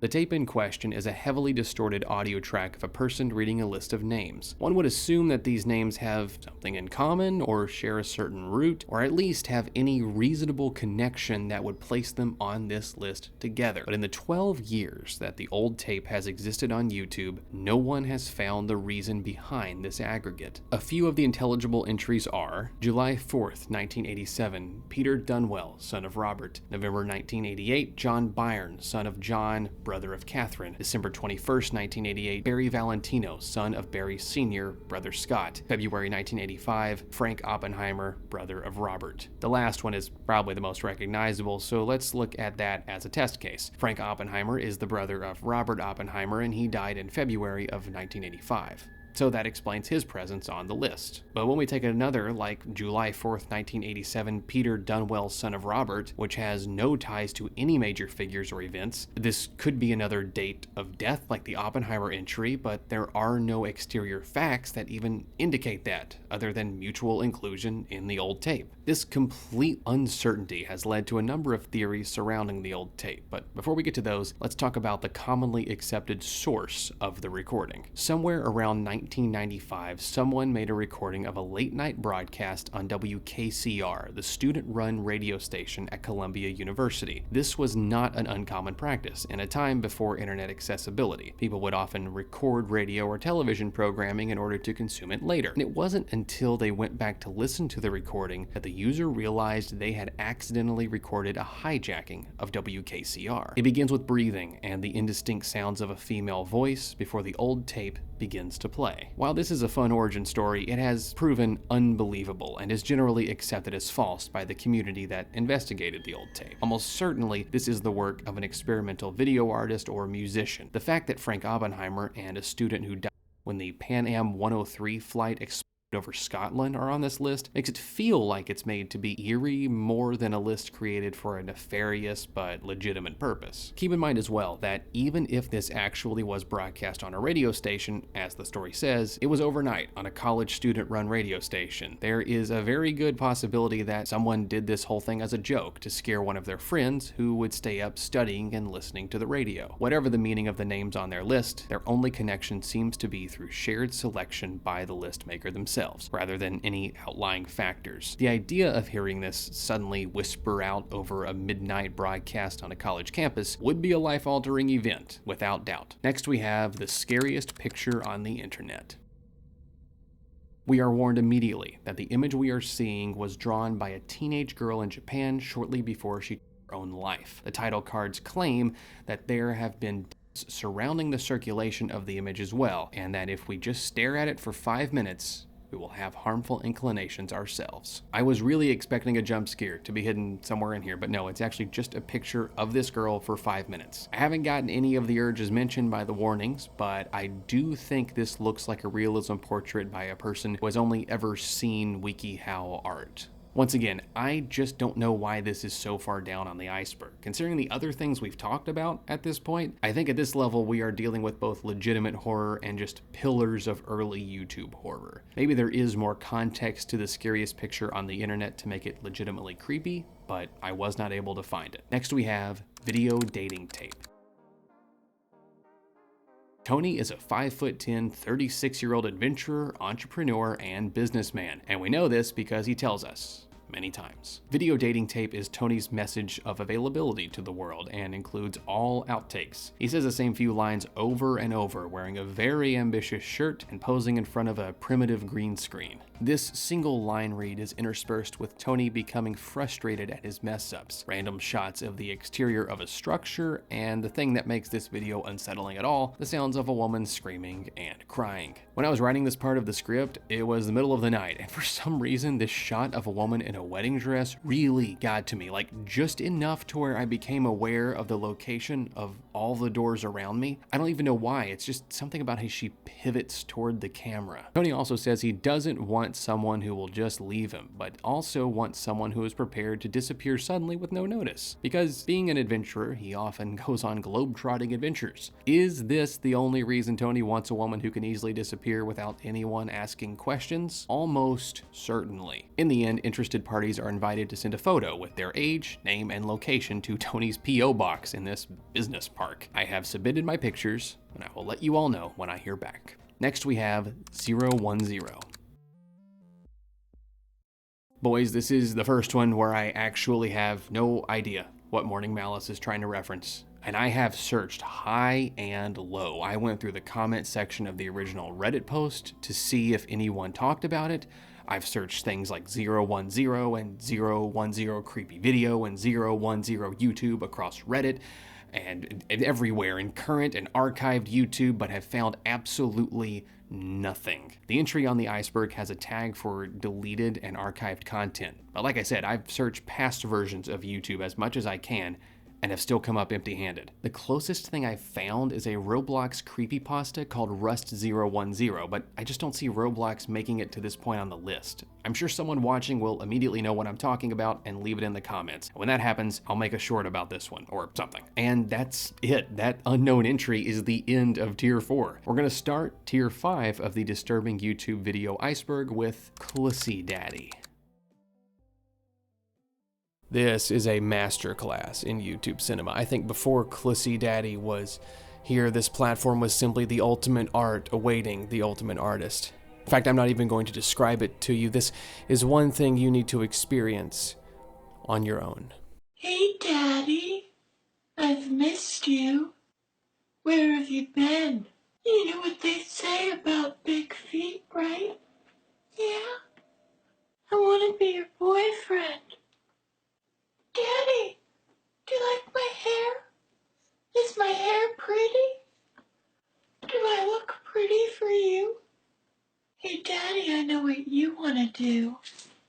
I don't really have much to say about this one in case that wasn't clear. There really isn't much to dig into, to be honest. It's a channel called Japanese Waifu that used to post memes, but stopped about 5 years ago and been silent ever since. This was far and away their most popular video, but nothing similar was ever posted. It really seems like this wasn't done to game the algorithm and kickstart a new channel. It is legitimately just art for the love of the game. Next we have BHFS.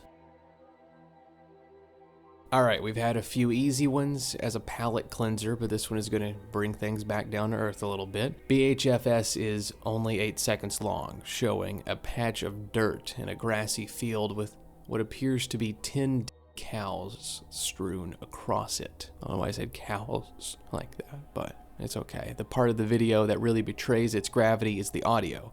At first, I thought it was a noise one of the still living cows was making, but in the very first and the very last shots of the video, you can see a man lying on the ground on the far left of the frame with several others rushing over to him. We can assume that this is the owner of the cows who has just discovered his entire career in complete ruin. These 10 cows representing his entire financial investment and professional future. I would say there is no way that this video is scripted. The emotion of the man's cries and the silence from everybody else present is so visceral that it is absolutely real in my opinion. It's unclear where this video is taking place, though some people say India, indicating the sacred nature of cattle in some Hindu cultures. This is partially supported by the fact that commenters picked up on some Portuguese spoken at the end, and there are a number of areas in India where Portuguese is spoken at large due to its colonial history. Wherever in the world this may be, we can all hope that none of us ever feel the emotions that the farmer in this video is experiencing. Next we have For Our Son.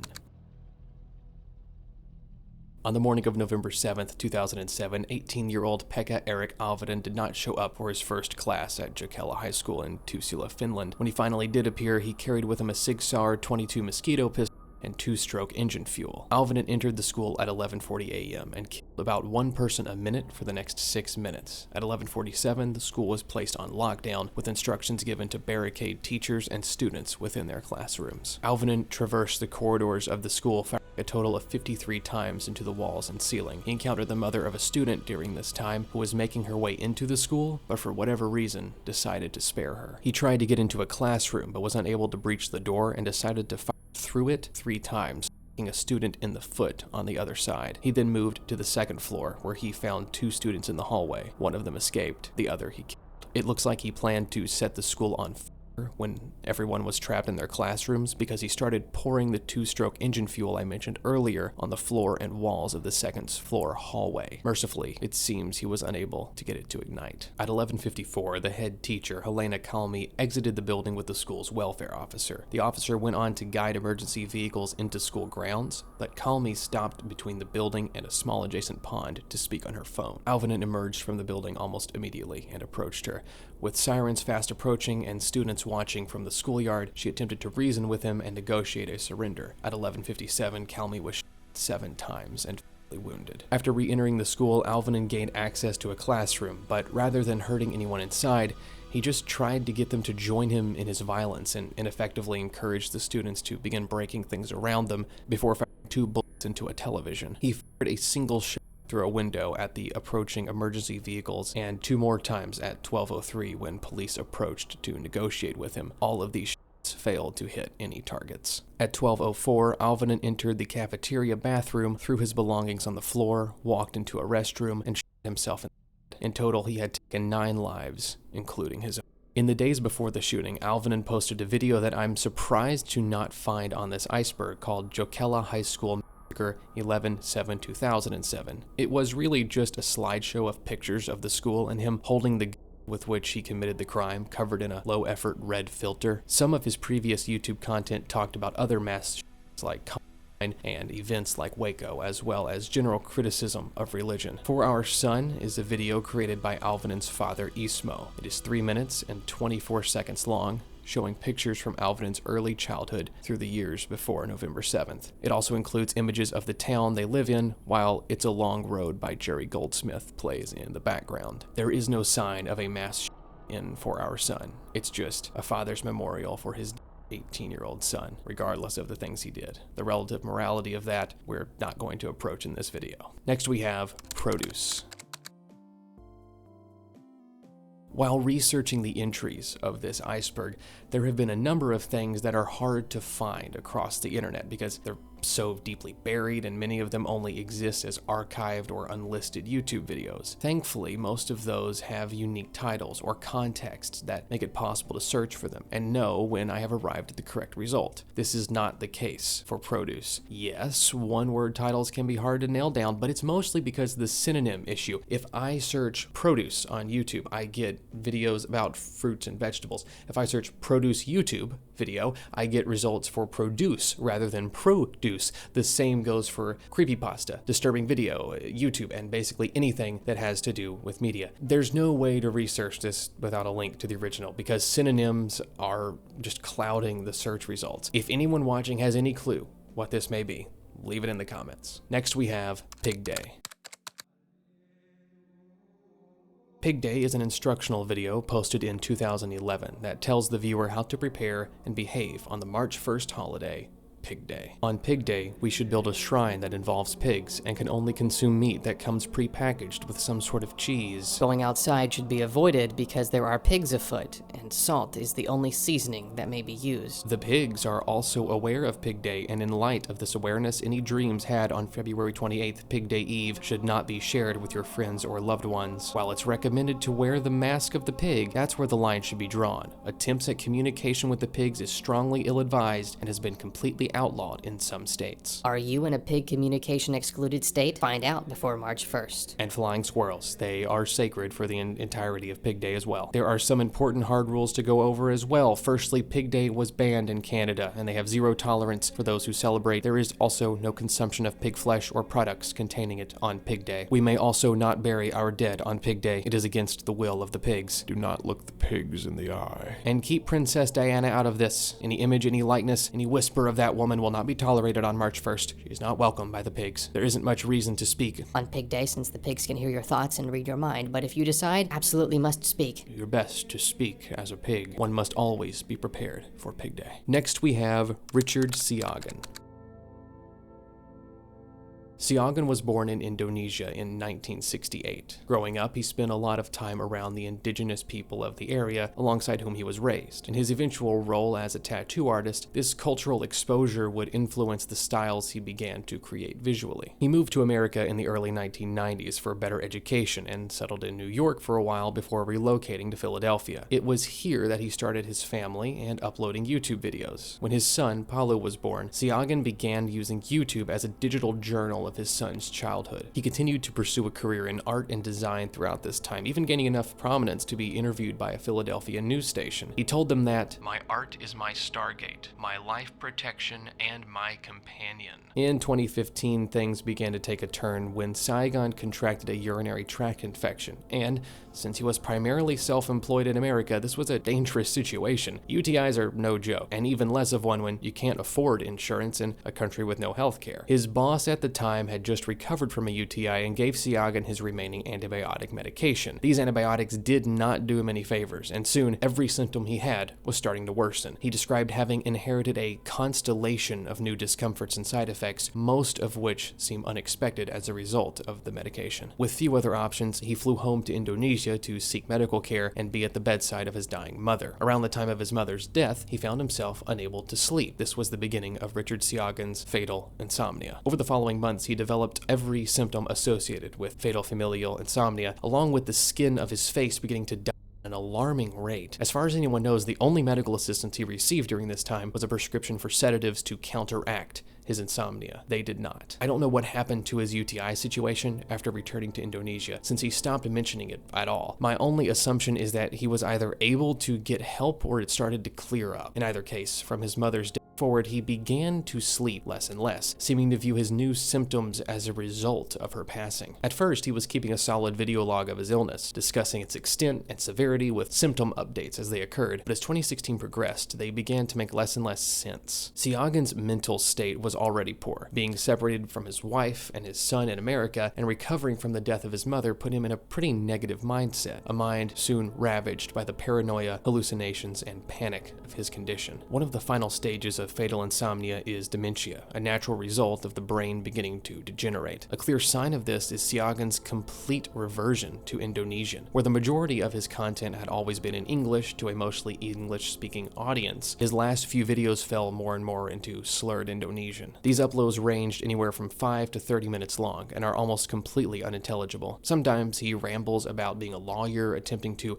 explain a metaphor whose lesson he no longer remembers. At other times, he just discusses his theories that HIV is an artificial sickness used by drug companies to control people's lives. On December 9th, 2016, Richard Siagin died of fatal insomnia, an overstressed body, and probably more side effects than we will ever know. He was never able to see his family again. One of the saddest parts of this is the Facebook post he wrote as a letter to his son in August of 2016. I love you, my son. I cannot promise anything right now, including my recovery. Just letting you know that you are the most beautiful soul creature I have ever encountered in my entire life. I was glad to plan to introduce you to this world. One day, we will see each other and play again in a place where there is no more lies, sadness, pain, and sorrow. Please enjoy your life to the best and don't hurt yourself or others. Next we have Animal Grinding Machine. Fully titled Animal Grinding Machine, real graphic, this is 5.5 minutes of exactly what it sounds like. A skid loader brings in a sheep that is dropped into a metal grinder, and we watch as it is completely devoured. After the sheep comes all manner of livestock, crescendoing in a fully intact horse. There isn't much to say about this one because, I mean, how many ways can you describe an animal being by a grinder? Maybe the worst part of this video is that it isn't even inhumane. Like the pig video we saw earlier, these animals have already been killed and there is no sign that they died from anything other than natural causes. Realistically, this is a reasonable method of disposal. Obviously, the quality and audio of the video aren't pleasant to watch, but my point is that there's nothing bad happening here by definition. Like many of the videos on this list, it's just an uncomfortable, brutal part of life that we can choose to acknowledge or ignore. Next we have Teenage Mutant Skullfuckers. James Unsworth is a British artist who likes to work with body imagery and push the bounds of people's comfort with actual media. The art show that makes him relevant to this video and the show that got his entire channel deleted is Ninja Turtles Museum. In 2010, at the $500 gallery in England, Unsworth brought together 60 drawings, sculptures, photos, and videos of Teenage Mutant Ninja Turtles. The pieces that I am able to show, I will, but understand that the overwhelming majority can never be within 500 feet of this website. This gallery inspired the Unsworth-directed shock film, Teenage Mutant Skullfuckers. Obviously, I can't show any of this video, and even just describing it is painful to every sensibility possessed by the average person, but I am going to do my best to give you a play-by-play. 4 guys are dressed in green plastic costumes as the TMNT Turtles, and we can hear the show's theme playing in the background. They have huge mouths, googly eyes, and just colossal fake. I mean, colossal to you, just normal size to me. Suddenly, Leonardo is being attacked and cut apart over and over by the other 3, and Raphael starts stabbing his penis. They then push what seems to be Donatello's staff into Leonardo's and cut a hole in his through which they will slide the other end. Finally, we see all 3 ejaculating on his corpse. I can't imagine why, but Viacom, who own the TMNT IP, got pretty upset about all this. They hit Unsworth with a pretty serious copyright infringement lawsuit that he tried to evade by changing the name of his initial exhibit to Martial Artist Turtles Museum, which just created an all-new lawsuit. In the end, Unsworth had to delete all TMNT associated art from everywhere it had ever been posted or displayed, and his YouTube channel was completely wiped. Next we have 6996. 6996 and videos like it were part of a trend on the early Russian internet called file. Some of these videos were meant to scare the viewer with the sheer randomness they contained, combining flashy error screens, early animated 3D floating heads, Russian text cards, and sudden screamers. There's not much more to say about 6996 than that. The images are weird, and if your volume is too loud, as mine tragically was, the sudden leaps in sound can be a lot, but there's legitimately no scary basis. Some commenters pointed out the similarity between this video and the Wyoming incident, which is dubiously absent from this Iceberg, and while there are similarities, 6996 is much less coherent. I mean, I say it's less coherent, but it's also entirely in Russian. There probably is an overarching theme if you can read the text and understand the relevant cultural references of early Russian meme makers. Next we have wood.jpg. There are two separate wood.jpg's videos on YouTube that might be what this is referencing, and we're going to talk about both. First is wood.jpg by XXY Group 21. Posted in 2012. Of the two, I think this one is more likely the one the Iceberg is indicating. It is 2 minutes long with high-pitched whining background music, and occasionally we can hear distorted voices laughing or speaking. Visually, it's just this face that flickers in and out, sometimes showing a more zoomed out version. There is a moment at the 25-second mark in which we see Russian text across the screen, but it is incredibly low quality and only there for a second. The next one also relates to the Russian internet, oddly enough. This wood.jpg was uploaded by Colonel885 in 2014, and in a pink color washed video of a man sitting and facing the camera in front of what appears to be leaf pattern wallpaper. He makes strange faces at the camera while smiling disconcertingly wide and later turning his head to the right, at which angle it looks like he doesn't have a mouth. The description, translated from Russian, says, allegedly a file, another variation. I uploaded it to the channel so it wouldn't get lost, because I haven't seen any other copies of this video. The quality isn't great, but it'll do for historical purposes. Next we have animated gore videos. Animated gore is unsettling for some people because of the association between animated characters and children's media. A good example being Happy Tree Friends that we talked about earlier. Much like this series, a lot of animated gore starts normally, but devolves into violence and bloodshed. I don't think animated gore really hits like it used to though, for a number of reasons. Foremost among these is Adult Swim. There has always been adult animation that depicts any and all topics that a live action show for adults would, but the popularity of this animation style with mainstream audiences got its legs with the rise and popularity of Adult Swim and series like Rick and Morty or The Boondocks or Aqua Teen Hunger Force. Violent animations being more prevalent, these made to shock the viewer fail to do so more often than they succeed. But that isn't all that animated gore videos can be made for. Yes, a lot of the time they are made in conjunction with a desire to horrify the viewer, or, like in the case of Dolly Flesh from Tier 3, I think, satisfy a fetishistic desire. But I think a lot of the time gore media can actually be trying to communicate something, even if that thing is just a cartoon moose being cut in half by a table saw. Gore has had a long history on YouTube too. I mean, the first genre on this Iceberg was Elsagate, a type of video that leans very heavily on gore and bloody horror imagery. Now, channels that primarily show animated graphic content have achieved extreme popularity, even when using children's characters. I think maybe the key is not directing your content at those children in the first place. Anyway, I know this section is kind of weird, but it's listed as gore animations as an entire genre, and there's already a lot of examples of that on this Iceberg. But let me know in the comments what some others are that aren't covered in this video, and maybe we can have one just dedicated to this type of animation in the future. Next we have Man Died While Standing in Mall. This one is about 2 minutes long, shot in portrait on a phone, and shows a man in a store standing perfectly still in a crowd of people. The language spoken sounds like Russian, but I could be wrong. A woman approaches the man and touches his head and arm, but there's no reaction. In fact, he does not react to absolutely anything at all that is done or said to him. Later, these people in blue jackets, whom I assume are mall security or medical personnel, check for signs of life, and after finding what seems to be none, lower him onto a fabric stretcher. The video ends as they pick up the body and carry it from the store. I know the reasonable perspective here is that this is all fake and it's just a guy holding really still throughout the video, and while that is possible, I'm not completely convinced. I kind of think if it was fake, it would be better quality, and they would do more things to show he was dead, like a close-up shot of his face or somebody knocking him over or something. The fact that it was shot by a bystander from a few feet away also gives the impression that the whole thing isn't just being done for show. According to Google, it is actually possible to die like this too. The human body doesn't have to ragdoll when it becomes a corpse. There's a non-zero chance that something unannounced and catastrophic could have happened, like complete heart failure or a brain aneurysm, and he legitimately died right where he stood. Or it could be staged. There's no in between. Next we have Azaba Bawana. Originally, Azaba Bawana was a sped up video of the decapitated head of an Indian woman decomposing.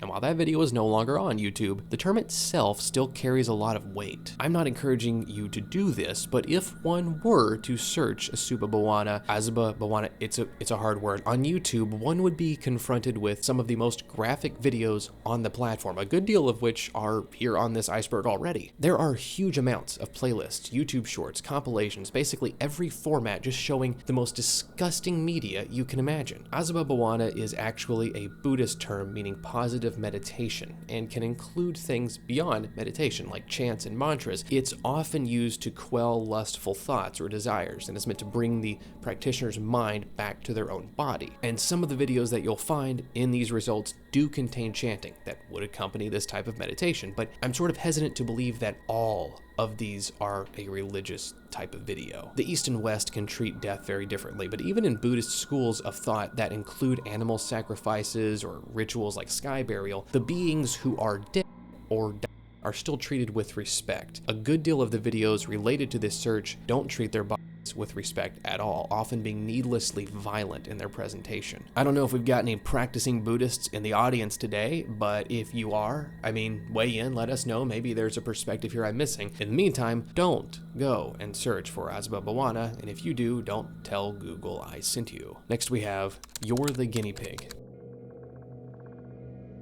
This is a public service announcement made by the Partnership for Drug-Free Singapore, warning people away from MDMA use, saying that using experimental drugs makes you the guinea pig. At first, I thought it took scenes from a music video or low-budget horror movie, but it looks like they actually shot all of these scenes just for this ad, and they aren't too bad, to be honest. These days, our PSAs are just weird animations about vaping. Seeing one that is well shot and edited is kind of strange, and I guess it does get the point across. Now, this may not be too impactful, but people were pretty shaken up when this ad came out for some reason. It was a big hang-up for the internet too, because no one could figure out what song was playing in the background. It sounds a lot like that recording of I Don't Want to Set the World on Fire by the Ink Spots from the 40s that gets used on creepy TikToks, but it's not. In fact, it doesn't seem to be any song anyone has ever heard, and no recognition software has been able to place it. It seems like whoever the Partnership for Drug-Free Singapore is wrote, recorded, and produced a dedicated song just for this PSA, which is a strange level of dedication, I think. In the present day, it's creepy because of the quality and editing, but I wouldn't say it's disturbing. But if I was a small child in Singapore who saw this on TV late at night, it would probably alter the course of my life. Next we have Man Falls from Radio Tower and Gets Eaten by Dinosaur. We see a man wearing a black coat and jeans struggling at the top of a red and white radio tower. I'm not sure what exactly he was trying to do because he was already at the top and there was nowhere to go, but he's pivoting around the peak of the tower and falls straight backwards. Every single re-upload of the original video has been removed for community guidelines violations, so I don't actually know how the normal ending looks, but in this version, a poorly animated dinosaur eats him before he hits the ground. That's it. That's the whole thing. We're on tier 5, by the way. We have seen some of the most tragic and brutal things that can be done to living creatures and some ones, and now we're watching a PlayStation 2 T-Rex eat people. This iceberg is very good. I just wish I could understand some of the placement choices. In case it wasn't clear, it's a real story that happened in 1997. Apparently he was up there for over an hour, leaning against the wind and shouting stuff at the people watching him, but no one knows what he said because he was too far away to hear him. When he was moving around the little platform at the top of the tower, he slipped and grabbed the tower's lightning rod, but it bent under his weight, and that was why he fell. The police say they had absolutely no idea why he was up there. The Tucson citizen here doesn't even give his name, and that actually is a little creepy. It's like he was just a nothing guy that wasn't worth naming or knowing more about. It's like everyone saw him do all that and just decided he was another crazy person and went back to their days. But this guy had a whole life before this moment. He had a home, he had a mother, but like a lot of the people in these videos, all that is overshadowed by these strange actions on the last day of his life. Next we have U.S. Marine throws puppy off cliff. Do you have any idea the kind of filth you had to show to get your video pulled off YouTube in 2008? Apparently, throw a dog off a cliff. This was a big story at the time, believe it or not. If you search the title of the video right now, you'll find all sorts of response videos from upwards of 16 years ago. And this wasn't something normal at the time. It wasn't like now when the tiniest online goings-on demand hours of discourse. The video is exactly what it sounds like. This guy is holding a dog, the cameraman says how cute the dog is, and then he pitches it off the cliff, and you can hear it howling as it falls. The cameraman just says, "That's mean." This was a big deal online, but it soon became an international issue, and a lot of countries started serving this up as an example of the casual bloodlust of American imperials. And regardless of how you feel about that, I mean, throwing dogs off cliffs doesn't make any country look good, I don't think. It was so intense that some people speculated it to be animation, but it wasn't. This is Lance Corporal David Motari, based in Hawaii with the 1st Battalion, 3rd Marine Regiment. Him and the cameraman were disciplined after, but they never said how. A representative of the Marine Corps said, "The actions seen in the internet video are contrary to the high standards we expect of every Marine and will not be tolerated." Which, I don't know, what else would you say, but this is just I mean, we didn't tell him to kill the dog, he just did it on his own. It was not an order. It was not from us. I'll stop complaining for a little bit though. This one was genuinely disturbing, not just because of the act itself, but because that kind of disregard for other living things is a weed that can root in anyone under the right conditions. It just so happens that this time it was David Motari. Next we have Super Mario 64 Big Star Secret.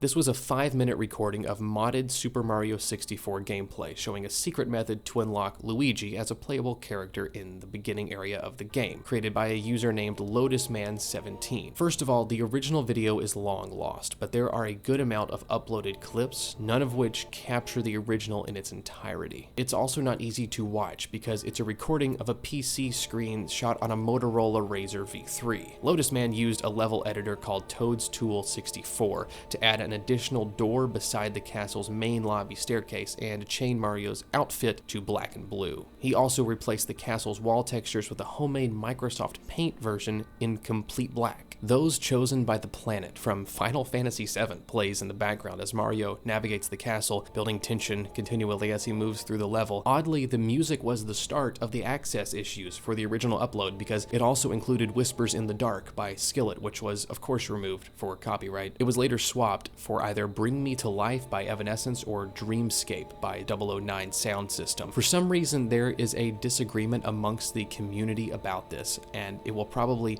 never be solved because the complete video doesn't exist. And it's the zombie pop-up from that old K-Fee screamer of the car driving. That's all it builds up to. Honestly, the rest of the video does such a good job building the tension that the cheap zombie edit is a little bit of a disappointment, but I think the dedication to edit the level itself and capture it on a flip phone balances it out. Next we have Lobotomy.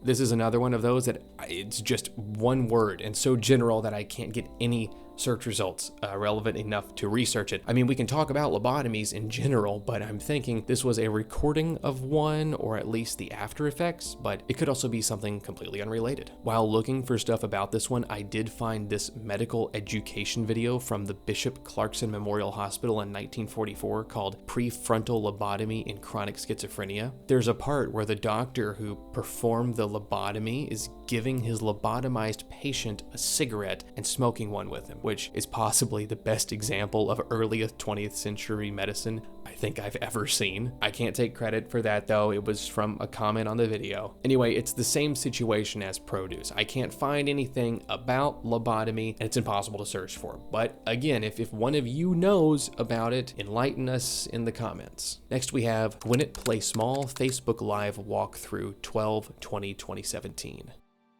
The Gwinnett Place Mall in Pleasant Hill, Georgia used to be a big draw for shopping and tourism, and it is a place that a lot of people had fond memories of. To preserve those memories, a channel called Underground Retail did a Facebook Live tour of the mall on the 20th of December 2017. When they go through the food court and pass this closed subway right here, they are passing the corpse of Siling Mon, a 19-year-old who had been dead in the storage room for about 2 weeks. The would be discovered the next day by a maintenance worker. Mon was a student at Georgia State who had been reported missing in October by her family after she ran away from home. The decomposition of the body had progressed to an extent that it was difficult to establish a cause of death at first, but it was later found that she had been asphyxiated by pressure applied to her chest that made it impossible for her to inhale. In June of 2018, Mon's boyfriend Emmett Davis was charged with her murder. It also turns out Davis was a lot of the reason she ran away from home, too. No one knows why he did it or what he got out of it. What we do know is that when underground retail was passing by this storefront, she was lying just a few feet in the shadows, decomposed past the point of immediate recognition. And that is the end of Tier 5. Starting off Tier 6, we have Michelle's hair and makeup tutorial, Part 2. It begins as a guide for character hair and makeup customization in the game's Second Life, and it maintains that goal for all of 30 seconds. Then the vibe noticeably shifts. The camera gets close up, and the cheery feminine voice that introduced the video is replaced by just a normal dude as the character on screen starts looking around her nervously. This is a YouTuber called Derek Notafish, and he made a series in which he would bait online predators by pretending to be a 15-year-old girl on Second Life. It follows the standard format of repeatedly making it clear to the predator that the girl he's acting as is 15 and not an adult. And 53-year-old Moss Lava Rock, the subject of this particular video, has no issues with this and tells us at length just how few issues he has with this. There have been a few difficult watches on the list so far, but this one was uniquely uncomfortable to get through. The things this guy says to what he believes to be a child is genuinely awful, to the extent that I cannot show you or repeat to you the majority of the things that he said. Basically, he talks about his attraction to 15-year-olds, that he wants to trick her and sell her to other people, that he wants to rape her repeatedly, that he wants to keep her captive and not let her see other people, and that he wants to her, which he does, by the way, in-game. He puts her in the back of a cargo van and takes her to an alleyway where he does more things to the avatar that represents her. And yes, this is all in-game and thankfully not being done with an actual 15-year-old. But these things are still things that this guy wants to do with real people in real life. The things he says are cringy to the point that I was almost thinking it was satire. Like, he asks Derek's girl character to suck on her fingers because he wants to hear the sound of it, which seems too comically creepy that it couldn't even be real. But as the video goes on, it very clearly is. The truly disturbing thing about this is that this situation did not involve someone underage, but there are countless like it that do, and those are not recorded. The things that go on in the depths of games like VR chat and hidden Discord channels that we'll never see the light of day. Next we have Pitbull Lover 12345.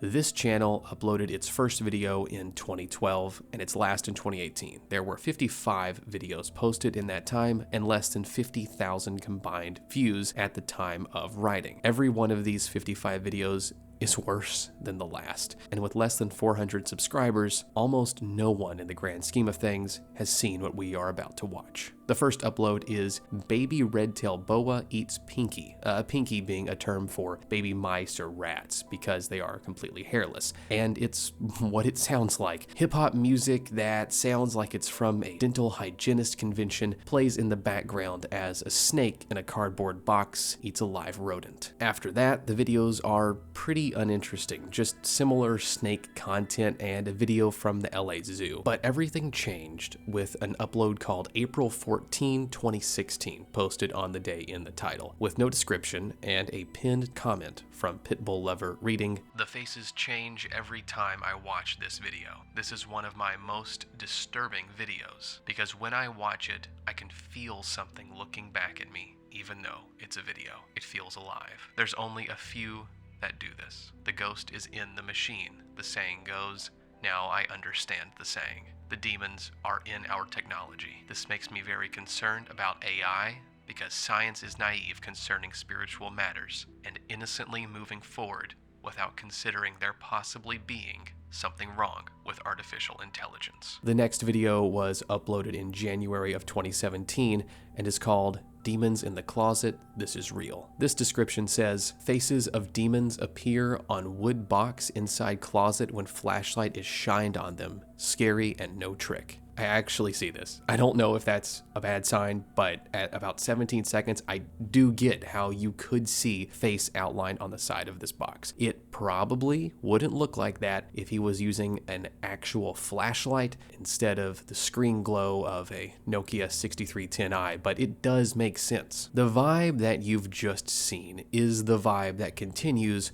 for the next 50 videos. Pitbull Lover is clearly dealing with some pretty serious schizophrenia, and almost all of his delusions center around religious themes. The link between religion and schizophrenia is pretty well studied, honestly. Actually, it usually centers around the person having the delusions of being special or holy in some way and being part of a grand spiritual character arc. With this guy, it's not about being someone powerful, it's about living in absolute fear of the devil and demons. He repeats phrases in these descriptions and pinned comments that are meant to be reassurances about safety and protection against these demons, but he doesn't seem to truly believe any of them. But I think everyone can agree that this really has nothing to do with genuine beliefs or faith of any kind, and everything to do with what seems to be untreated mental illness. At some point in here, he starts talking about blood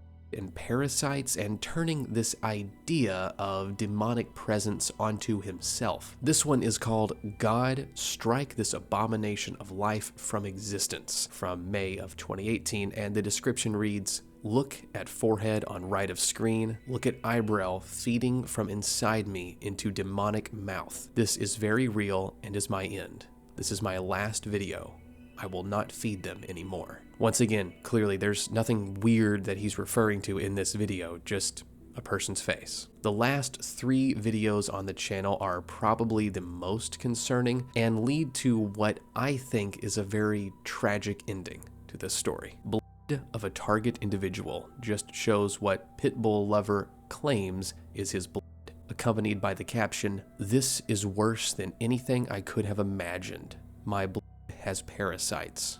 Now they dry out and are demonic and dragon looking. I can't even get medical help. I even brought them in, call it delusional parasitosis, look delusional. I have been devoured by parasites. They live in my flesh and feed on me," shows what appears to be skin with infected puncture wounds. Is this actually the uploader's skin? Did he make these wounds himself? There's no way to know. The description is genuinely disgusting though. An invasive parasite has taken over my flesh. It lives in caves, it's made of my flesh and feeds on blood and flesh. Then we've got the last upload called Mother Nature Part 3, maybe 4, I lost track and can't count higher than 2 without calculator. The description says these are roots, but it looks more like leaves or maybe a forest floor in autumn. You can also see from this description that the fear of demons has progressed, now extending to the land itself. More of nature showing its demonic self. This is roots of the tree that have grown above ground, filmed before with different results each time. And that's it, not a single upload since August 15th, 2018. This is why I think something bad happened to Pitbull Lover. His last 3 videos showed what he claims are clumps of his own blood,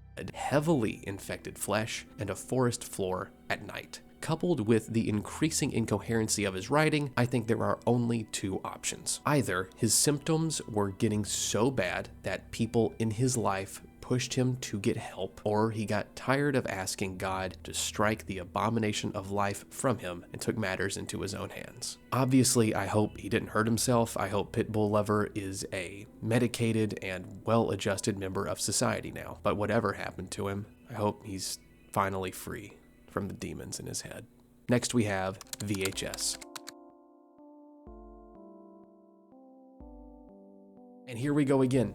Go and search VHS on YouTube. You'll find everything and nothing. The title is just too general to find anything, and there is no help in the comment section of the original Iceberg post. If anyone has any ideas, let me know, but right now, there's just no way to research it. Next we have 200300308.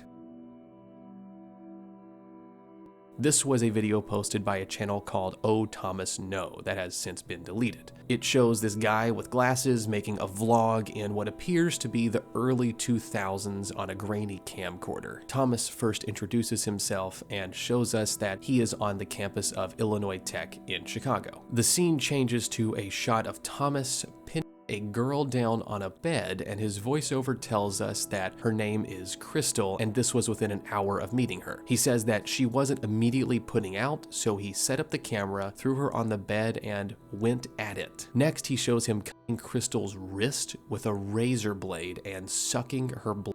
Then her roommate told the housing office, and he had to go live at a hostel off campus for a while. He thought that Crystal was attracted to him, but she gradually became disgusted with any physical contact he made, and while she would sometimes reciprocate, she would later say that it was only for his benefit. Later, Thomas would pay her $250 to have sex with him in a cheap hotel that she clearly did not enjoy. Afterward, he asked her if she would do it again for money, and she said probably. The following night, he climbed to the top of a high-rise using a fire escape during a snowstorm to get shots of the city to make himself forget that he has no life, and the video ends. When I was looking for stuff about this video, I found a number of Reddit posts and comments saying that this video was really haunting and scary, which, I mean, it's definitely uncomfortable sometimes, but it feels like a skit more than something real. While it can still be found through the Wayback Machine, it's been removed from YouTube for community guidelines violations. So, like I said at the beginning, I can't show any of it here. Overall, while the scene when he cuts her could be real, I still think the context of the video is just a weird staged series of interactions that are eerie, but probably no more than that. Next we have Frutiger Arrow Water Edition. It starts off as a normal nostalgia core Frutiger Arrow edit with that old school music and some nice mid-2000s backgrounds. And then there's a floating in a river. It's what really seems to be an actual human corpse floating down a river somewhere under a bridge. And then we're back to it for about 4 seconds and are met with the video of that couple we saw earlier that at the exact moment the water goes still and they sink out of sight. After a few more wallpapers, it's one final shot of another river and another object of unclear cadaver relevance floating off in the distance. Since we've already seen the other clips, the first one is the only one that really surprised me, and I still can't tell if it's fake. Like, it may just be a doll floating in a river, and it probably is, but the way it's posed and the state of its face are just kind of unsettling. Next we have just the Swedish word for suicide. This was an MS Paint animation that told the story of a pre-existing creepypasta. There isn't much to the original story, and it seems to be fairly commonplace in an era of lost and haunted media creepypasta writing. A girl makes some creepy animations and posts them on YouTube in the lead up to her suicide, and that's pretty much it. The animation itself does have some pretty gory shots of corpses and the like, but it is still in MS Paint. Next we have A Change for Rain. The camera aims down at an odd angle over where a baby lies on its back holding a stuffed bear. A woman on the left side of the frame greets us and introduces the baby as Rain. It's a doll. It is a very lifelike baby doll, and for the first 30 seconds, I didn't know that and thought I was actually looking at the corpse of a baby. But that's what her whole channel is, just collecting and talking about these baby dolls. Not all of them are like Rain, thankfully. A lot of them are just normal dolls. But she does seem to roleplay with every single one as if they are alive and real. The maker of this channel also used to work as a reborn doll artist, which is a whole other topic that I need to make a video on in the future, but it does explain her knowledge of realistic dolls and where to get them, I guess. Overall, the entire thing gives a very strange vibe, but I'm just thankful that this was not a real baby. At this point on the tier list, I wouldn't be surprised. Next we have my YouTube-aside video.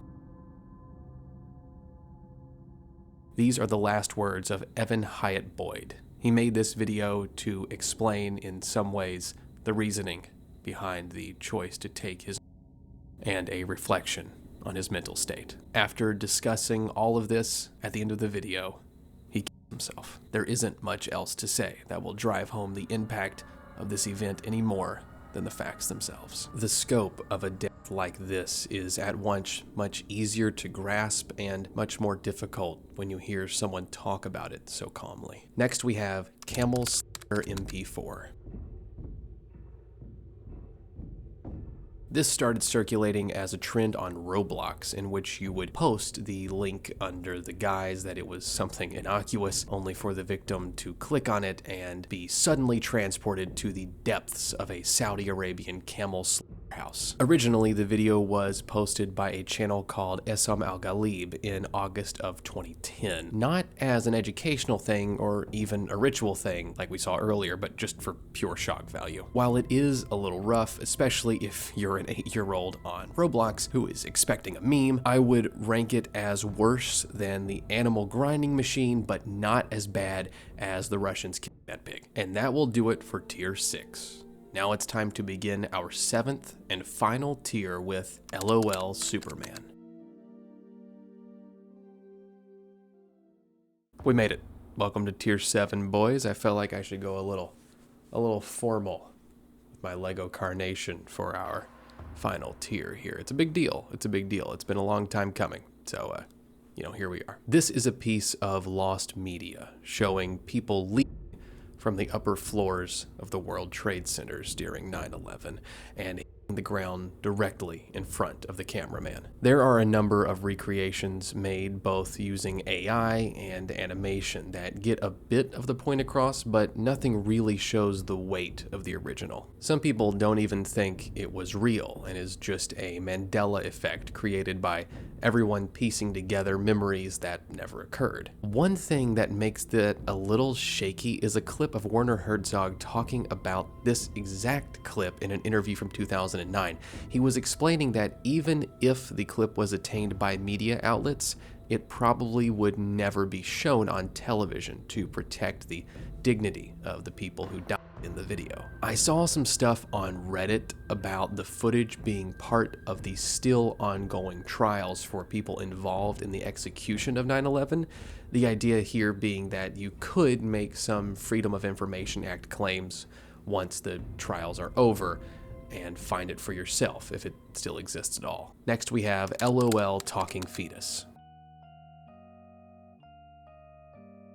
A man who, judging by the reflection seen in the video, is shirtless, holds a black 5-gallon bucket in his left hand. With his right, he holds the phone recording the video. The bucket sits on a white floor, surrounded by pink water and what might be 2 syringes beside it. He shifts the bucket, and inside we can see a human fetus floating in more pink water. The man moves the bucket back and forth loudly and is saying something in a high-pitched voice as if the fetus is talking, but the sound of the bucket handle rattling and poor mic quality make it impossible to tell what's being said. And yes, it definitely looks like a real fetus. That's not my confirmation either. That's from an NICU nurse on Reddit who said the video made her uncomfortable, specifically because the fetus is so like what she sees on a daily basis. However, that same nurse believed that the video is a hoax. This isn't an uncommon belief either, generally stemming from the fact that the environment is just a notch too uncontrolled and uniquely horrific for this to be a real medical facility. The general belief seems to be that the viscera and pink water around the bucket is from cows or similar animals. animals. While these theories offer possibilities, none of them nail down actual fact, and it is still perfectly likely that there was an actual fetus in the bottom of that bucket. Next we have Super Jumper Screamer.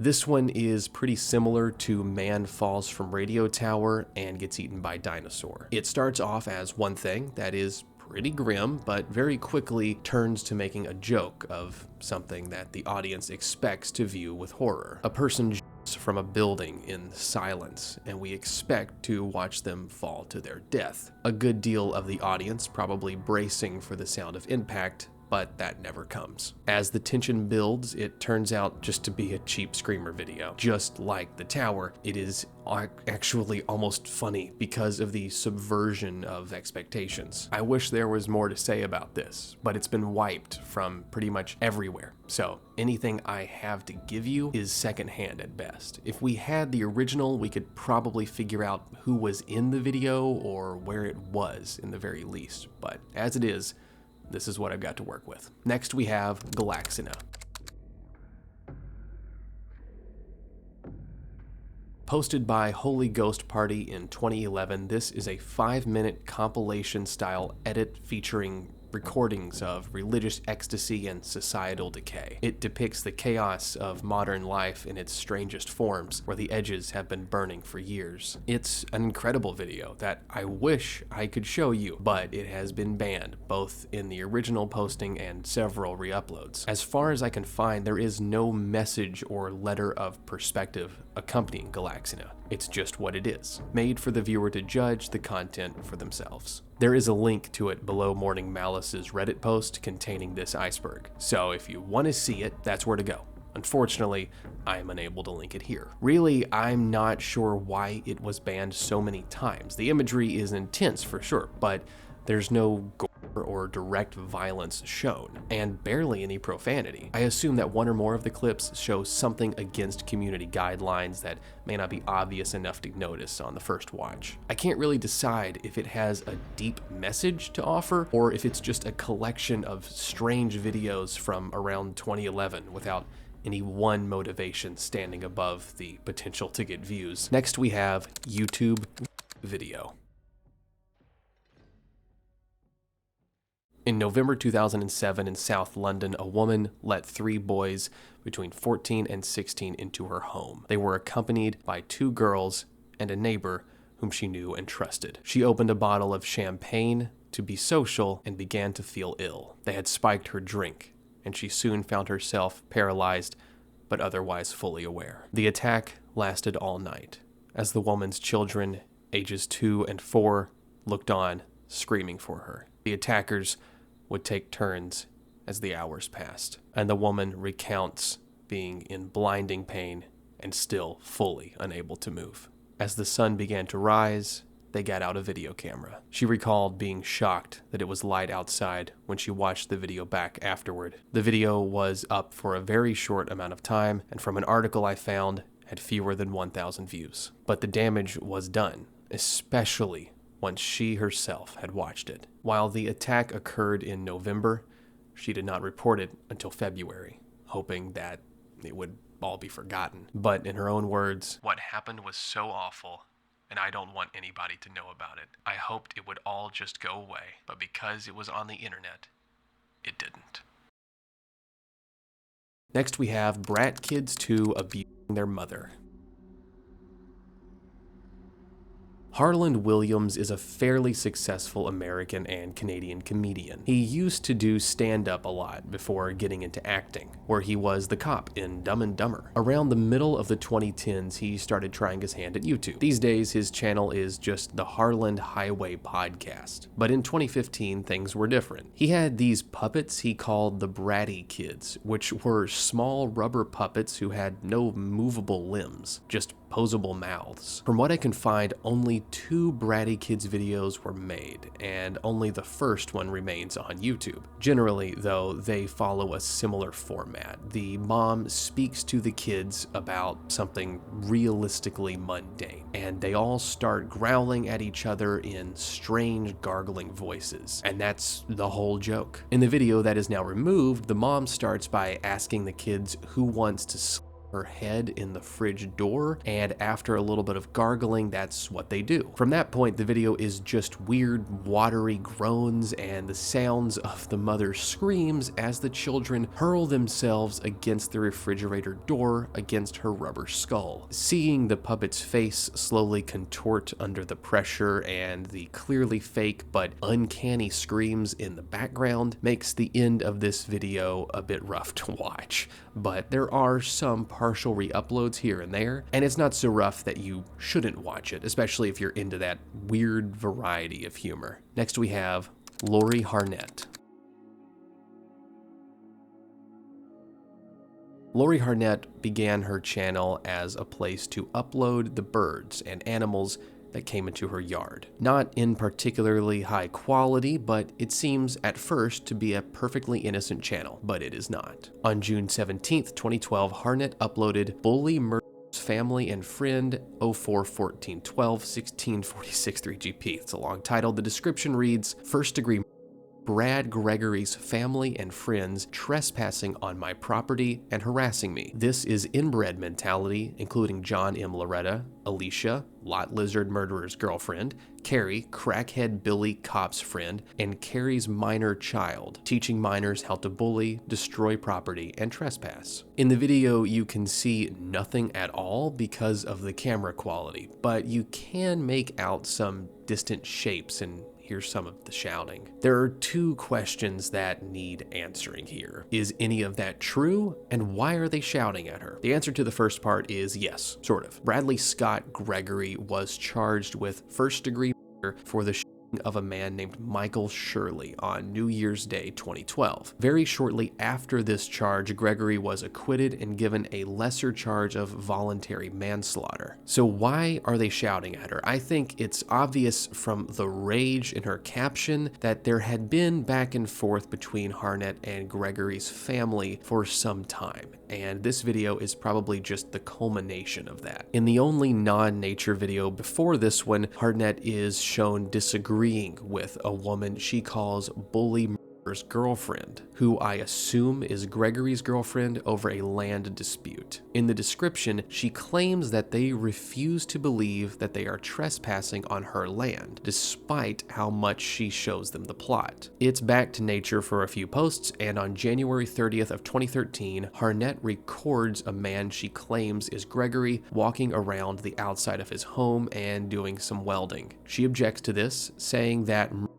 on house arrest shouldn't be allowed to walk around outside and have a good time. Then we have 5 videos in a row that she claims shows the Gregory clan cutting down her fence and destroying her property, which, I mean, they may be doing that in these videos, but if they are, I can't make it out. On February 1st, Harnett records 2 fires in a scene of otherwise complete darkness, with a title claiming that they have turned from property destruction to evidence burning, but there is no way to know when or where these fires are. For her last upload, we have Family Burning Evidence 2, and it's the same thing, this time with 3 fires. I will say, while there's no sign they were burning evidence, this video seems to be shot from inside Harnett's house, and if so, these fires are probably a little too close for comfort. I'd say this whole channel isn't disturbing as much as it is strange. It's eerie that we are seeing a neighbor's view of a person who killed someone, but it also feels like Harnett made this channel specifically to ruin the lives of Gregory and his family. I was doing some more looking around for anything about this story, and I found an obituary for someone also named Lori Harnett, who would have been about the same age and lived in the correct city. And that was from 2018, so there's a possibility when she was making these videos, she had less than 5 years to live. Next we have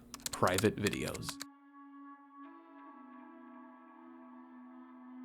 There are 14.8 billion videos on YouTube, and 4% of those have never been viewed. That's about 592 million videos that are either private or unlisted, just sitting unseen in forgotten corners of this website. Now, a good deal of these are probably meaningless company training videos, school projects, or audio files that harm no one and serve very little purpose. But there's no way that's all of them. Every video we've talked about today was, at one point, publicly posted on YouTube. Consider how many awful things were up for years before being taken down, and how many are still posted with absolutely nothing done about them. If there are so many disturbing videos available for public consumption, what's here that we can't see? I've called this the complete disturbing YouTube video iceberg, but it's not, and there never will be one. Even if I remade this video, went back through the Reddit comments on Morning-Malice's original post, updated it with every suggestion I found, went to the comments of this video and put your suggestions in as well, it still wouldn't be complete. The other world, the hidden YouTube,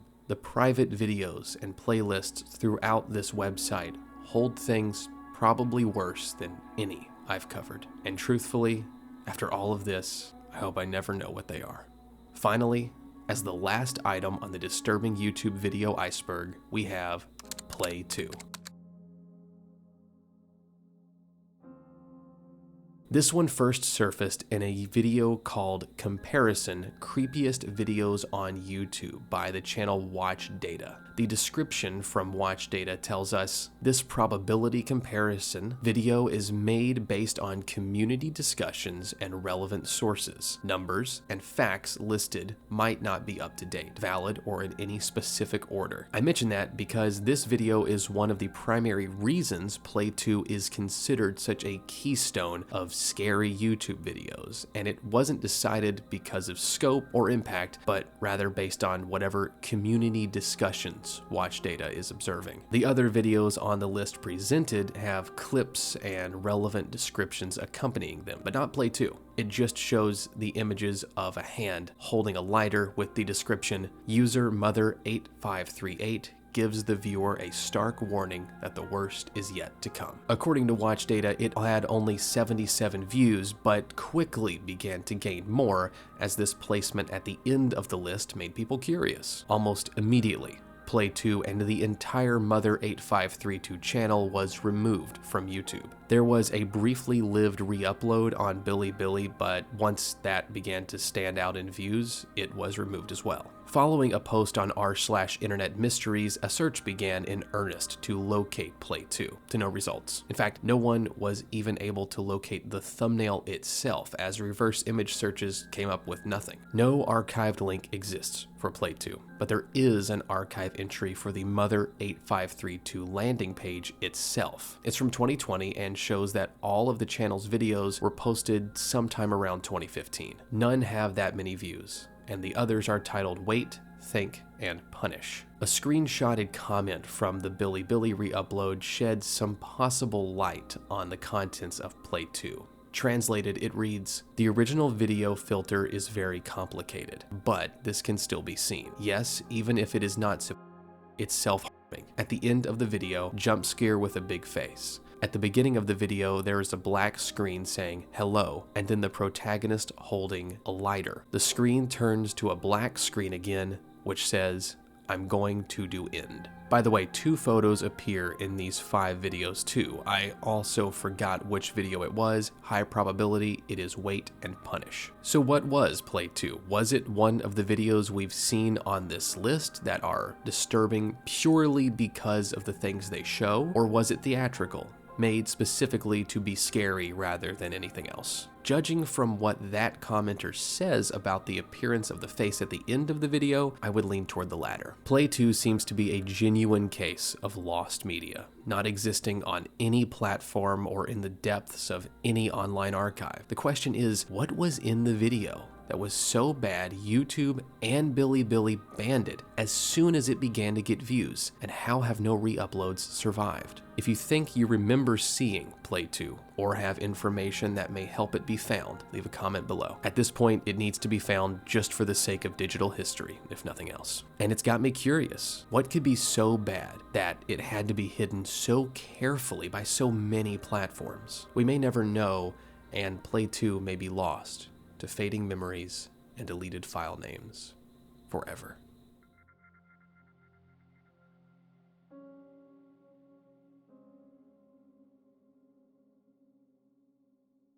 Thank you all for watching. This video took hundreds of hours to create. This is partially because I wanted to be the creative source for all of it, and like I said at the beginning, I didn't use AI in the writing, recording, editing, or researching of this video. I wanted to do it as the Lord intended, and I also moved halfway across the country while writing it, so there's been a lot going on. I am especially thankful if you've been a subscriber all this time and have continued to believe that the next video is on its way, even when maybe it didn't feel that way. Things have settled down now, and I'll be able to get videos out at a more regular pace, thankfully. But until then, I'm going to go and, I don't know, go outside and look at the sun or something. I've been steeped in the horrors of this website for so long, I barely remember what the surface looks like. And while I do that, like and subscribe, and I'll see you in the next one. Oh my God. Oh, Jesus Christ.